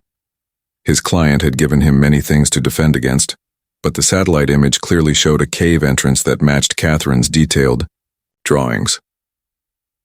"It's over, James," Sarah said quietly. "I know where Thomas is, where Richard is, where all of them are." "You'll destroy everything," Harrison whispered, but his shoulders had already begun to sag. "Generations of building, of protecting, the community out of lies," May finished, "of blood money and buried secrets. My mother carried this truth to her grave. I won't do the same." The crowd had grown larger. Sarah recognized faces from the Historical Society, from town meetings, from quiet conversations where people had hinted at old stories they'd never fully tell. But they were telling them now, whispered confirmations of May's account, of Catherine's hidden proof, of Eleanor's final choice. Rusty suddenly barked, drawing their attention to a figure approaching from the direction of the Historical Society. The elderly librarian who'd first shown Sarah to the Wade family records carried a brass key on an antique chain. "The cave entrance was sealed in 1947, she announced, her voice quavering but determined. "This key. It's been passed down through the society. We were told never to use it unless—" She straightened her spine. "Unless the time came for truth to matter more than power." Martinez took the key carefully, adding it to her evidence log. Harrison watched the exchange with the eyes of a man seeing his world crumble. "The search teams are ready," Martinez reported, checking her phone. "They're waiting for my signal." Sarah gathered her equipment, including the waterproof camera she'd used in war zones. Some stories had to be documented no matter how dark. As she prepared to leave, May pressed something into her hand, a photograph she'd never shown anyone. "Taken the morning after," May explained softly. Eleanor, standing at the cave mouth. She looked different, like something in her had died along with her brother. The photo showed a woman Sarah had come to know through journals and letters, but this Eleanor was transformed. Her face carried the weight of a choice that would echo through generations, the choice between love and blood, between truth and power, between the person she'd been and the one she'd become. "Let's finish this," Sarah said, tucking the photo away safely. As they drove toward the cave system, following the coordinates Sarah had decoded, Rusty sat alert in the back seat. His sensitivity to the sights had proven uncanny throughout their investigation. Now, as they approached the final truth, Sarah wondered if some mysteries were meant to stay buried. But she'd seen too much darkness left unchallenged in the world. Some secrets needed to be exposed no matter the cost. Eleanor had understood that in the end. It was why she'd left her coded map, her careful records, her trail of breadcrumbs leading to this moment. The cave mouth waited ahead, dark against the mountain's face. Sarah checked her camera battery and thought of Eleanor's words. "The truth demands its own kind of courage. God help those who have to find it." The December wind cut through Eleanor's coat as she followed Thomas's tracks up the mountain path.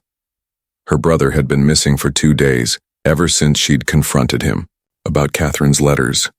But it was young May's tearful confession that had finally led her here, to the highest cave in their network, the one Thomas had claimed was too unstable to use.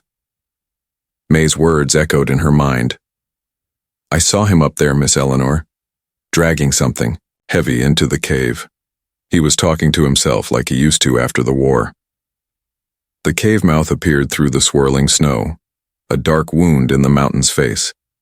Eleanor checked her revolver, remembering Thomas's lessons about keeping the weapon dry. The irony of using his own teachings against him wasn't lost on her. "I know you're there, Elle." Thomas's voice echoed from the darkness. "You always could track me better than anyone." Eleanor stepped into the cave, letting her eyes adjust. The beam of her lantern caught glimpses of mining equipment, old support beams, and something else. Fresh-turned earth in neat rows like a grotesque garden. "What have you done, Thomas?"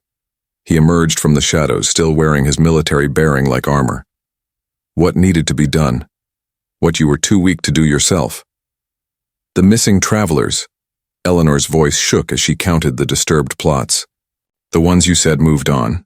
They're all here?" "And others." Thomas's calm was more terrifying than his rages. "Threats to the operation, to you, to everything we built. They were innocent people." "No one's innocent." Thomas's facade cracked. "You taught me that, Elle. Every compromise, every buried secret, every time we chose power over conscience, you showed me how to justify it all." Eleanor moved deeper into the cave, her lantern revealing more horrors. Personal effects sorted with military precision. Watches, rings, papers, all catalogued in Thomas's precise handwriting. "This isn't about protection anymore," she said softly. "This is about the war, about what happened in France. The war never ended." Thomas's voice rose, bouncing off the cave walls. "The enemies just changed faces. But I see them, Elle, in every stranger's eyes, every suspicious glance, every potential threat to our family." A small movement caught Eleanor's attention. Young May Tucker, hidden behind a stack of crates, watching with wide eyes. The girl must have followed her up the mountain. Eleanor forced herself to keep Thomas's attention focused forward, away from May's hiding spot. "You need help, Thomas, the kind I can't give you." He laughed, a broken sound. "Help? Like you helped Richard Harrison? I know about that too, sister. About you and Catherine. About your plans to abandon everything we built. To abandon me. You're my brother." Eleanor's voice caught. "Everything I've done was to protect you." "Protect me?" Thomas's hand moved to his holster. "Or control me? Keep me useful until you didn't need me anymore?" "That's not." "I found the train tickets." His gun appeared with practice speed. "Found the letters about your new life together. Found everything you tried to hide in that false wall." Eleanor's heart stopped. "Thomas, but you want to know the funny thing?" His smile was terrible to behold. "I understood. Finally understood what you've been teaching me all along. Family is just another weapon. Love is just another lie. Power is the only truth." He gestured to the rows of disturbed earth. "Each one of them taught me that. Each betrayal, each threat, each secret waiting to destroy us. They all proved you right. The only way to keep power is to bury anything that threatens it." Eleanor saw the madness fully claim him then. Saw the brother she'd loved disappear behind eyes that held only shadows and violence. Her hand tightened on her revolver. "Even you, Elle." Thomas's gun steadied. "Even you became a threat in the end." The shot echoed through the cave like thunder, but it wasn't from Thomas's gun. Eleanor stood with her revolver raised, watching her brother stagger backward. His face held surprise, then understanding, then something almost like peace. "You always were the stronger one," he whispered, and fell. What happened next came in fragments. May's small gasp from her hiding place, the sound of Thomas's body hitting the cave floor, the weight of the gun in Eleanor's hand, still warm from its final betrayal.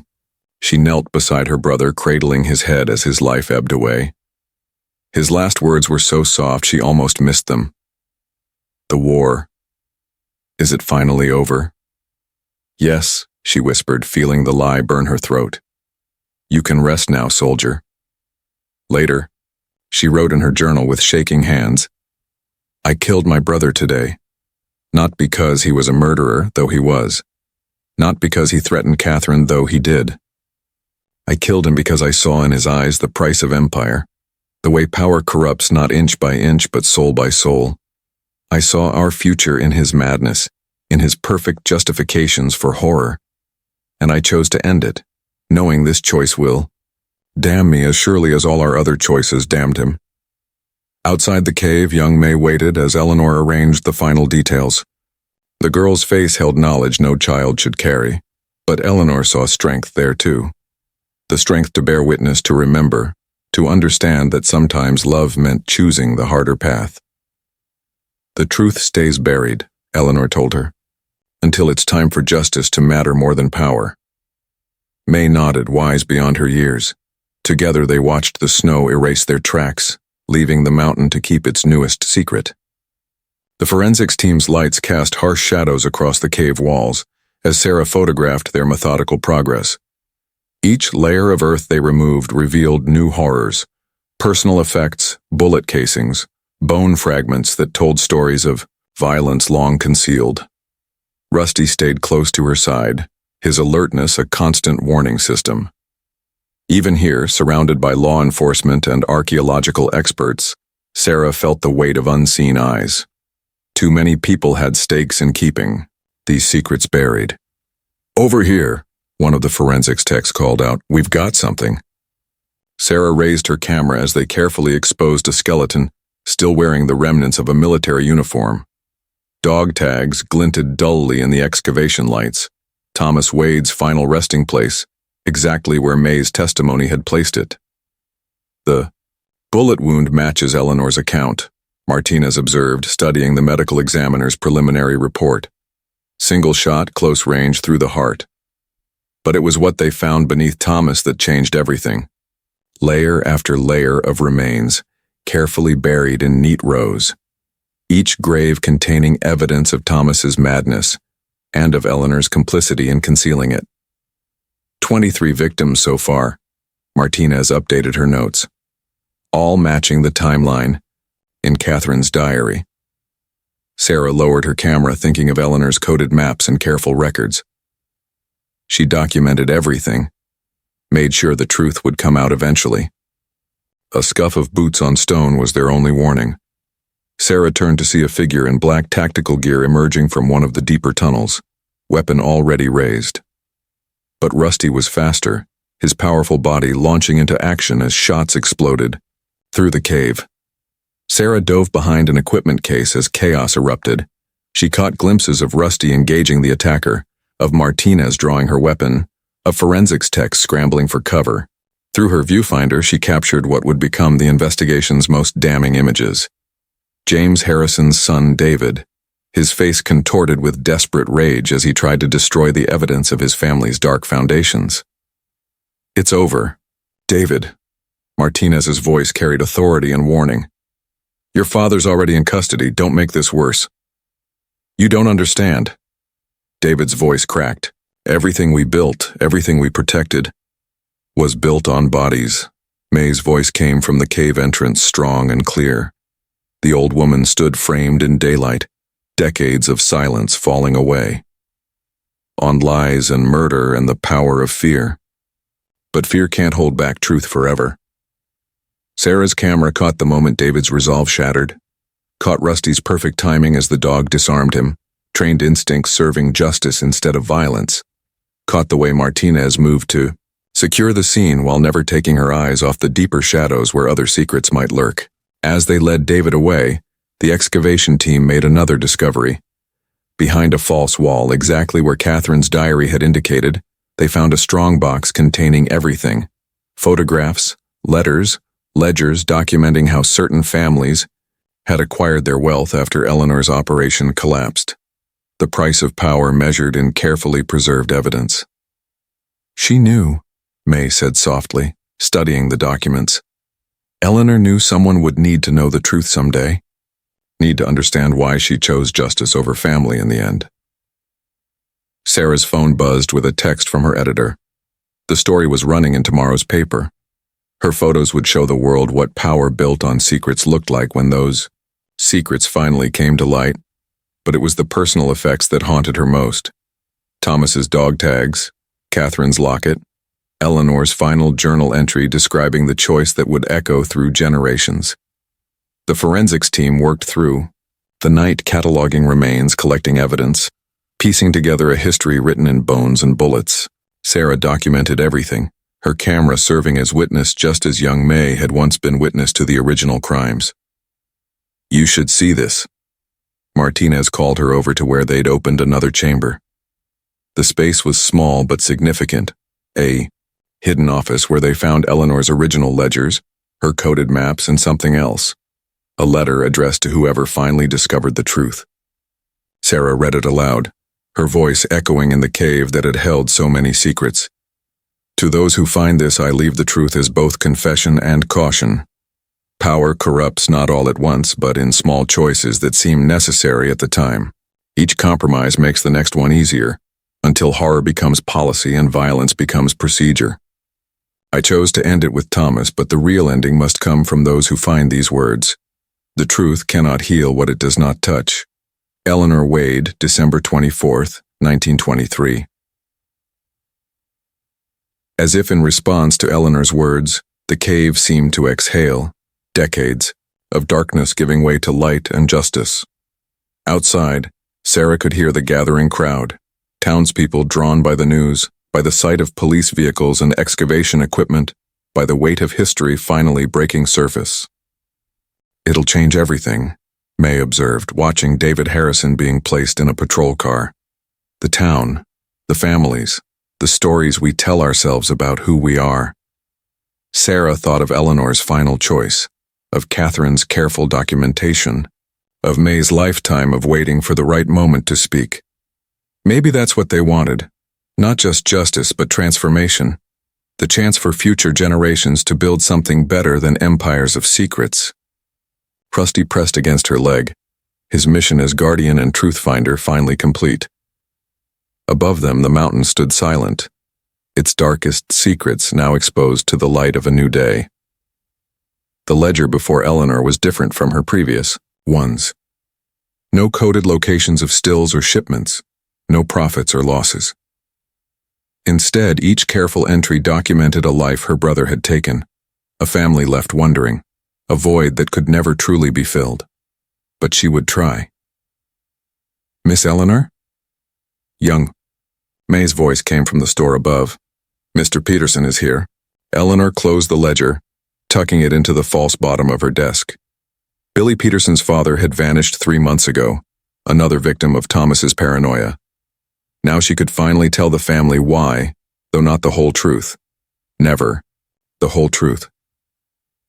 "Mrs. Peterson," Eleanor greeted the hollow-eyed woman who followed May down the stairs. "Thank you for coming." The meeting lasted an hour. When it was done, Martha Peterson left with tears in her eyes, but also with hope. A trust fund for Billy's education, a deed to their rented farm, a future secured by what Eleanor called an anonymous benefactor's guilt. "That's 12 now," May observed after Mrs. Peterson left. The girl had appointed herself Eleanor's unofficial secretary in these matters, keeping track of each family they helped with wisdom beyond her years. 13 more to go, Eleanor replied, thinking of Thomas's careful records. She'd found them in the high cave after. Each victim documented with military precision, along with their supposed threats to the operation. Most had been innocent travelers, some local people who'd asked too many questions, all of them now being given what justice she could manage. Catherine arrived as dusk was falling, carrying documents from the bank where she served as senior accountant. "The foundations are established," she reported. 3 separate trusts, all anonymous, all structured to support families in need. No one will ever trace them back to you. Eleanor studied the papers, noting how Catherine had woven protection into every clause. The money from their operation, blood money she now understood, would serve better purposes. The Millbrook Community Foundation, the Mountain Families Trust, the Thomas Wade Memorial Fund for Veterans. "The sheriff's asking questions," Catherine added softly. "About Thomas, about the changes in our operation." "Let him ask." Eleanor's voice carried new steel. "The shipments have stopped. The network serves a different purpose now," She thought of last week's midnight run. Not crates of liquor, but a young woman escaping an abusive husband, spirited away through the mountain passes to safety. The same routes that had once served greed now offered escape to those in need. The corrupt officials won't like it, Catherine warned. They've grown used to their bribes. As if summoned by her words, heavy footsteps sounded in the store above. Sheriff Mills appeared at the top of the stairs, his badge gleaming like fool's gold in the lamplight. Mrs. Wade, his voice carried false concern, wondering if we might discuss the recent changes in our arrangement.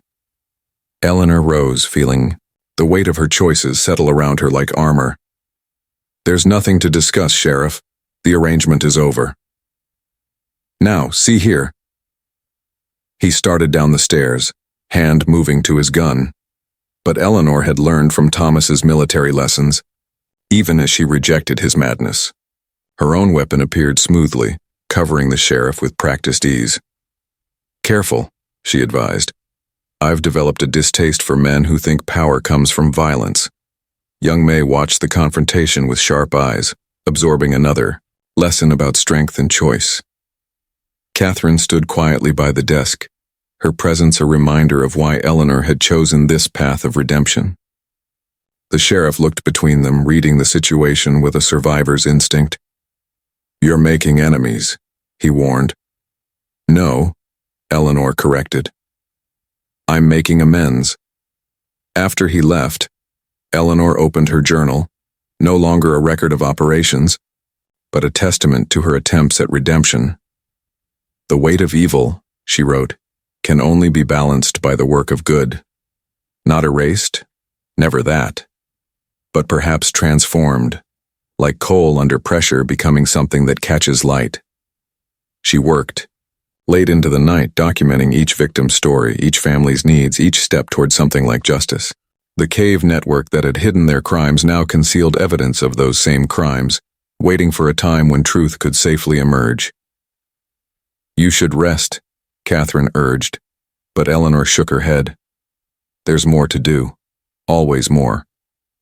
She showed Catherine her latest project, a coded map marking not crimes but sanctuaries, safe houses, escape routes, ways out for those who needed them.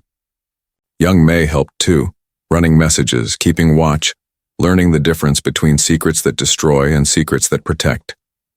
She understood somehow that she was being entrusted with more than just information. People will need to know someday, Eleanor told her. Not just about the crimes, but about the attempt to make things right, about the choice between power and redemption. May nodded solemnly. I'll remember. I'll tell the right person when it's time. Later, alone in her office, Eleanor added one final entry to her journal.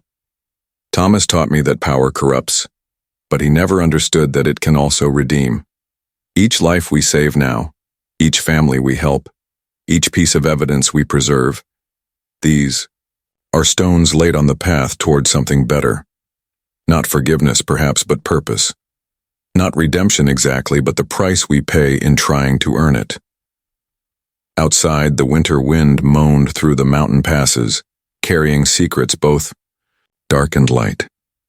Eleanor Wade sat in her quiet office, no longer a queen of empire but a keeper of truths, working to transform her brother's legacy of violence into something that might, someday, serve justice instead of power. The Historical Society's main hall was packed beyond capacity. Generations of Millbrook's families crowded together as Sarah projected the evidence onto the wall. Bank records spanning a century, trust documents, photographs, the proof of how their town's prosperity had grown from seeds planted in darkness. The Millbrook Community Foundation, Sarah explained, wasn't just Eleanor Wade's attempt at redemption. It was her way of ensuring that blood money would serve justice instead of power. She clicked to the next slide, a ledger showing monthly payments to families across 3 states. Names jumped out: Peterson, Martinez, Tucker, descendants of those Thomas Wade had destroyed, still receiving support from Eleanor's carefully structured trusts. James Harrison burst through the front doors, wild-eyed and disheveled. This is slander. These documents are forgeries. But his voice cracked as he saw what Sarah projected next. His grandmother Catherine's detailed accounts of Richard Harrison's murder, of the restructuring of family holdings, of the careful way power had been consolidated through violence and silence. My own grandfather, May Tucker stood slowly, her voice carrying decades of held truth, helped bury Richard Harrison's body, helped cover up what Catherine and Eleanor had done. Our families, all our families, were built on choices made in darkness. The room erupted in voices, denial, anger, grief. Sarah watched faces as realization dawned. How many comfortable lives had been purchased with hidden blood money? How many prominent positions built on buried bodies? Through the chaos, Officer Martinez's voice cut clear.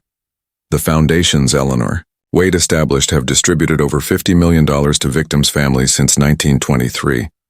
Money that came from your family corporations, your bank holdings, your land deals. She made sure you'd pay for your ancestors' crimes whether you knew it or not. James Harrison lunged for the podium, but his own son David, recently released on bail, held him back.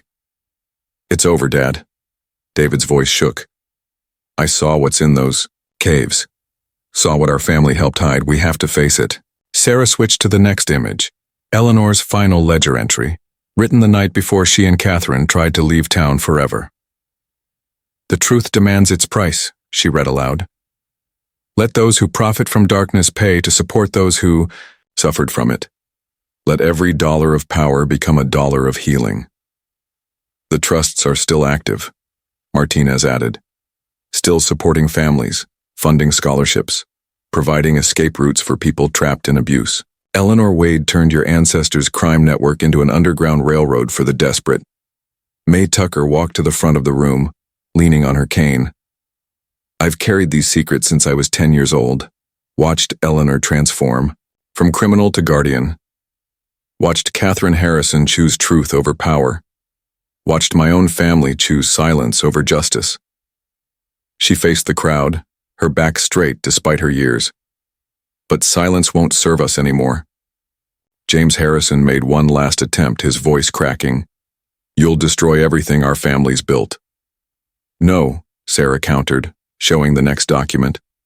Eleanor's instructions for the foundations, her careful plans to transform criminal wealth into community healing. She made sure your family's power would serve redemption instead of corruption. Every land deal you made, every bank transaction, every corporate merger, a percentage has been flowing into these trusts for generations. The evidence was irrefutable. Shell companies Eleanor had established, still channeling funds from Millbrook's prominent families into support for the victims' descendants. Catherine's financial expertise ensuring the system would outlive them both. My father, one elderly man stood trembling. He disappeared in 1923. We never knew. He stared at the projection showing Thomas Wade's list of victims, his father's name carefully documented. All these years, the monthly checks we thought were from insurance. Sarah gentle touched his shoulder. Eleanor made sure every victim's family would be cared for, their children educated, their futures secured. Martinez took the podium. "This isn't about punishment. It's about acknowledgement, about understanding how wealth built on violence can be transformed into tools for healing." The room fell silent as Sarah showed the final image. A recent photograph of the Millbrook Community Center, built with foundation money, offering support services, education, shelter for those in need. Beside it, Eleanor's last journal entry. "Power can serve truth or lies, healing or harm. The choice echoes through generations. Choose wisely." James Harrison slumped in his chair, decades of careful control crumbling. His son David stood straighter, something like peace crossing his face. Throughout the room, Sarah saw the weight of history settling on shoulders, the cost of truth revealing itself in tears and whispered confessions. May Tucker's voice rose one final time.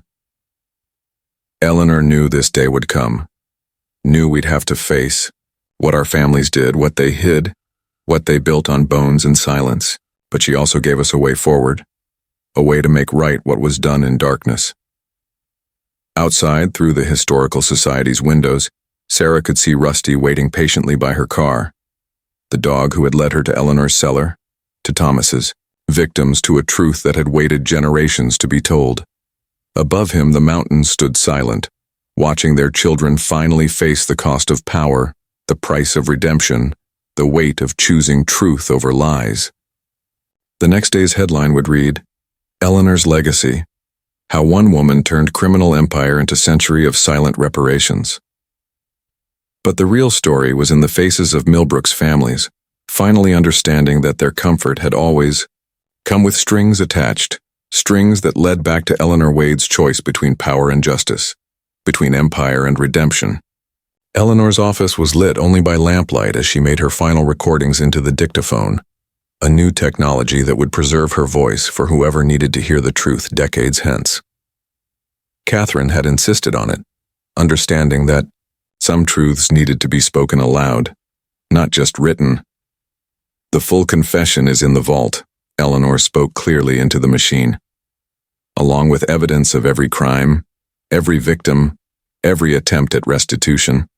But more importantly, there are instructions, ways to transform what we built in darkness into something that might serve the light.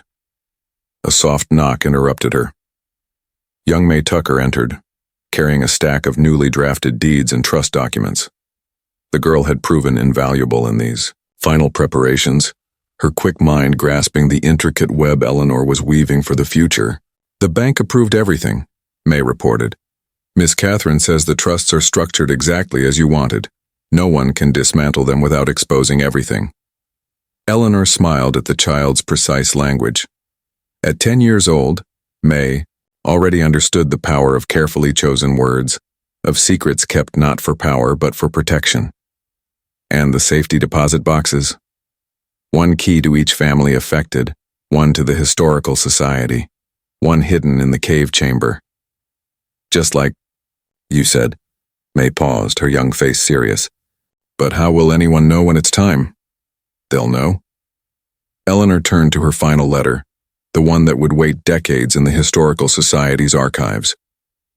When the right person starts asking questions, when the community is ready for truth to matter more than power, when someone comes who understands that justice and mercy aren't opposites, but partners in healing. She sealed the letter, then turned to the elaborate map she'd created, not of bootlegging routes now, but of a different kind of network. Safe houses marked in code, emergency funds hidden in plain sight, escape routes for those who would need them in years to come. The foundations will protect them, she explained to May. Every family hurt by what we did, every descendant of those we wronged, they'll receive support without ever knowing its true source. And the money will come from those who profited from our crimes, whether they know it or not. Like Robin Hood? May asked, making Eleanor laugh for the first time, in days. Like redemption, she corrected gently, taking what was built by violence and using it to heal violence's wounds. They worked through the night, Eleanor recording everything, the location of Thomas's victims, the true story of Richard Harrison's death, the complex financial web that would turn criminal profits into generations of restitution. May absorbed it all, understanding that she was being entrusted with more than just information. Near dawn, Catherine arrived with the final documents. Her face showed the strain of their preparations, the weight of knowing what was coming. The train tickets are ready, she said softly. For tomorrow night. Eleanor nodded, though they both knew they would never use those tickets. Too many powerful people stood to lose too much if they escaped with the truth. But the appearance of planning to leave would make what happened next seem more believable. May, Eleanor turned to the girl, it's time for your most important task. She handed May a small key on a silk ribbon. When they find us, when they make us disappear like they did to Thomas, like they did to Richard, this key will open a box in the cave chamber. But you must wait. Wait until you see the signs I've described. Wait until the right person comes asking the right questions. May's eyes filled with tears, but her voice was steady. How long? As long as it takes for truth to matter more than power, for justice to matter more than comfort, for healing to matter more than pride. Eleanor hugged the child who had become her most trusted ally. You'll know. And when you do, everything we've prepared will be ready. After May left, Eleanor made her final journal entry. To whoever finds these words, know that every choice has its price, and I have tried to pay mine in advance. The foundations are laid, the trusts established, the evidence preserved. I go to my fate knowing that what we built in darkness will serve the light, that our sins may purchase grace for future generations. Catherine and I will attempt to leave tomorrow night knowing we will fail, knowing that those who profit from secrets cannot allow us to escape with truth. But our apparent attempt to flee will cover the real work we've done, ensuring that justice and mercy will outlive us both. Young May Tucker carries the key, not just the physical key to the evidence, but the key understanding that some secrets are kept, not to protect the powerful, but to protect the chance for redemption. She will watch, she will wait, she will know when the time is right. And to the one who finally uncovers these truths, the one May recognizes as ready to bear this burden, know that you hold more than just evidence of past crimes. You hold the seeds of future healing. Plant them wisely. Water them with truth. Let them grow into something stronger than the weeds of power and greed that choked this ground before. The time for empire is over. The time for redemption begins. May God grant mercy to us all, and may those who find these words use them to build something better than we managed to build ourselves. Eleanor sealed the journal and placed it with the other evidence, each piece carefully preserved for the future she would not live to see. Outside her window, the mountain peaks were turning gold with dawn's first light. She thought of Thomas, of Richard, of all the victims whose deaths had bought her understanding of power's true cost. Tomorrow night she and Catherine would make their doomed attempt to leave. But tonight, she had planted seeds of truth and mercy in soil watered with blood and tears. Tonight, she had ensured that their story would serve a purpose greater than power, larger than empire, more lasting than fear. Tonight, Eleanor Wade had chosen hope over history, redemption over empire, truth over power. And somewhere in the mountains, a 10-year-old girl carried a key that would unlock it all when the time was finally right. The old church had been chosen for its symbolism as much as its size, a place of confession and redemption, of acknowledging sins and seeking forgiveness. Every pew was filled, with people standing along the walls and spilling onto the front steps. Sarah noticed how they had unconsciously segregated themselves, old families on one side, descendants of victims on the other, the weight of history visible in the space between. Rusty lay quietly by the pulpit as Sarah set up her presentation.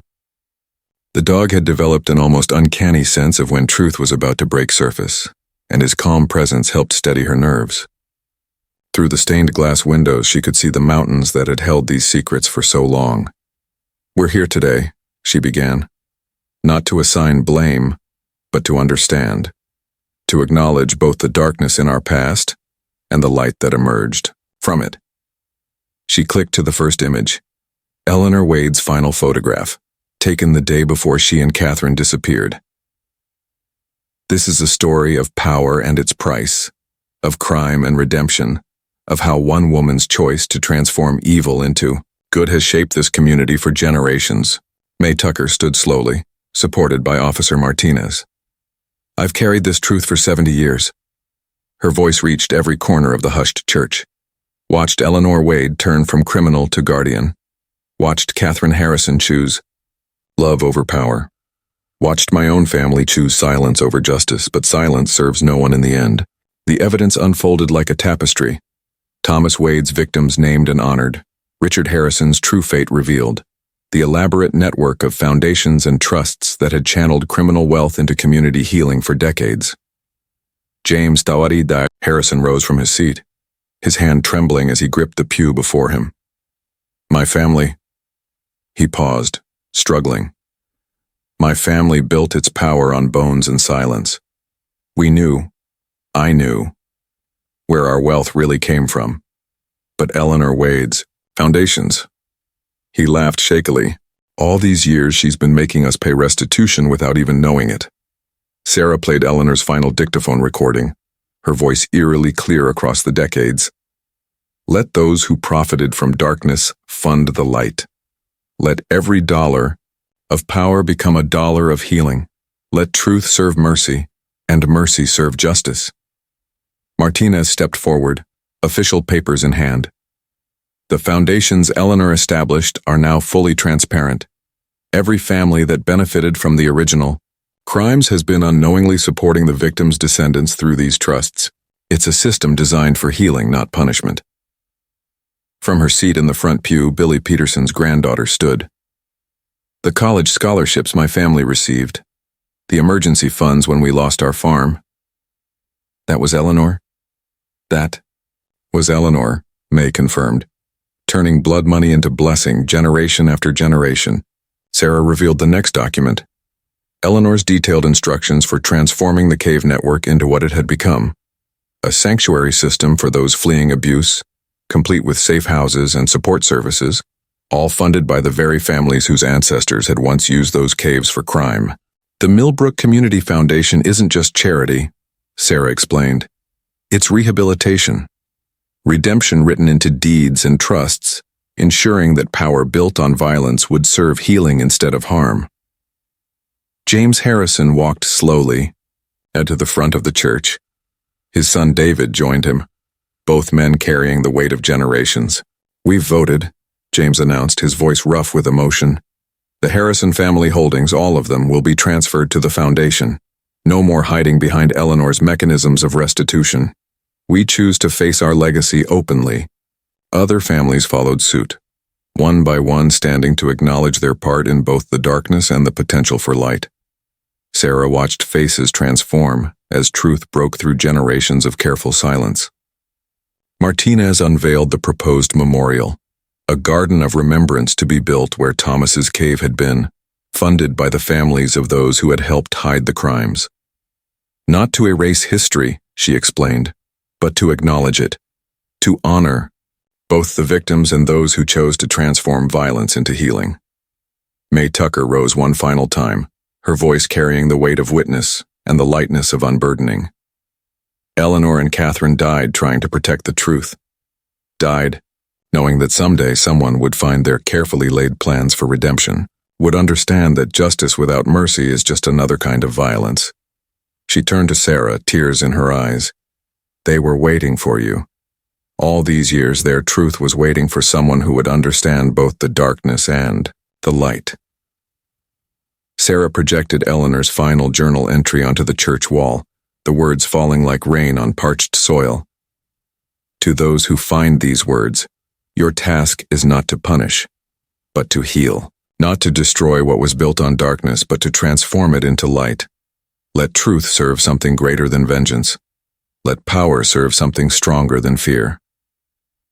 As sunlight streamed through the stained glass, painting patterns of gold and shadow on the gathered faces, Sarah felt the weight of history shifting. Rusty pressed against her leg, his mission as truth finder complete. Above them, the church bells began to toll, not in mourning, but in recognition of something new, being born from the ashes of old secrets. The mountain community would never be the same, but perhaps that had been Eleanor's final gift, the chance to build something better than empire, something stronger than power, something that might heal the wounds of generations and transform old blood into new blessing. Dawn broke over the Appalachian Mountains just as it had that morning months ago, when Rusty first led Sarah to Eleanor's cellar. Now, standing in the newly dedicated memorial garden, Sarah raised her camera to capture the first light touching the memorial stones, each one bearing the name of someone whose story had finally been told. The exhibition would open tonight in the converted Historical Society building, its walls lined with Sarah's photographs telling the parallel stories of 1923 and today. Eleanor's journal and Catherine's diary were displayed in the center, their pages open to their final entries. But it was the new photograph, the one Sarah had taken just yesterday, that would capture the true end of their story. We found them, May Tucker said softly, joining Sarah in the garden. just where Catherine's last letter said they'd be.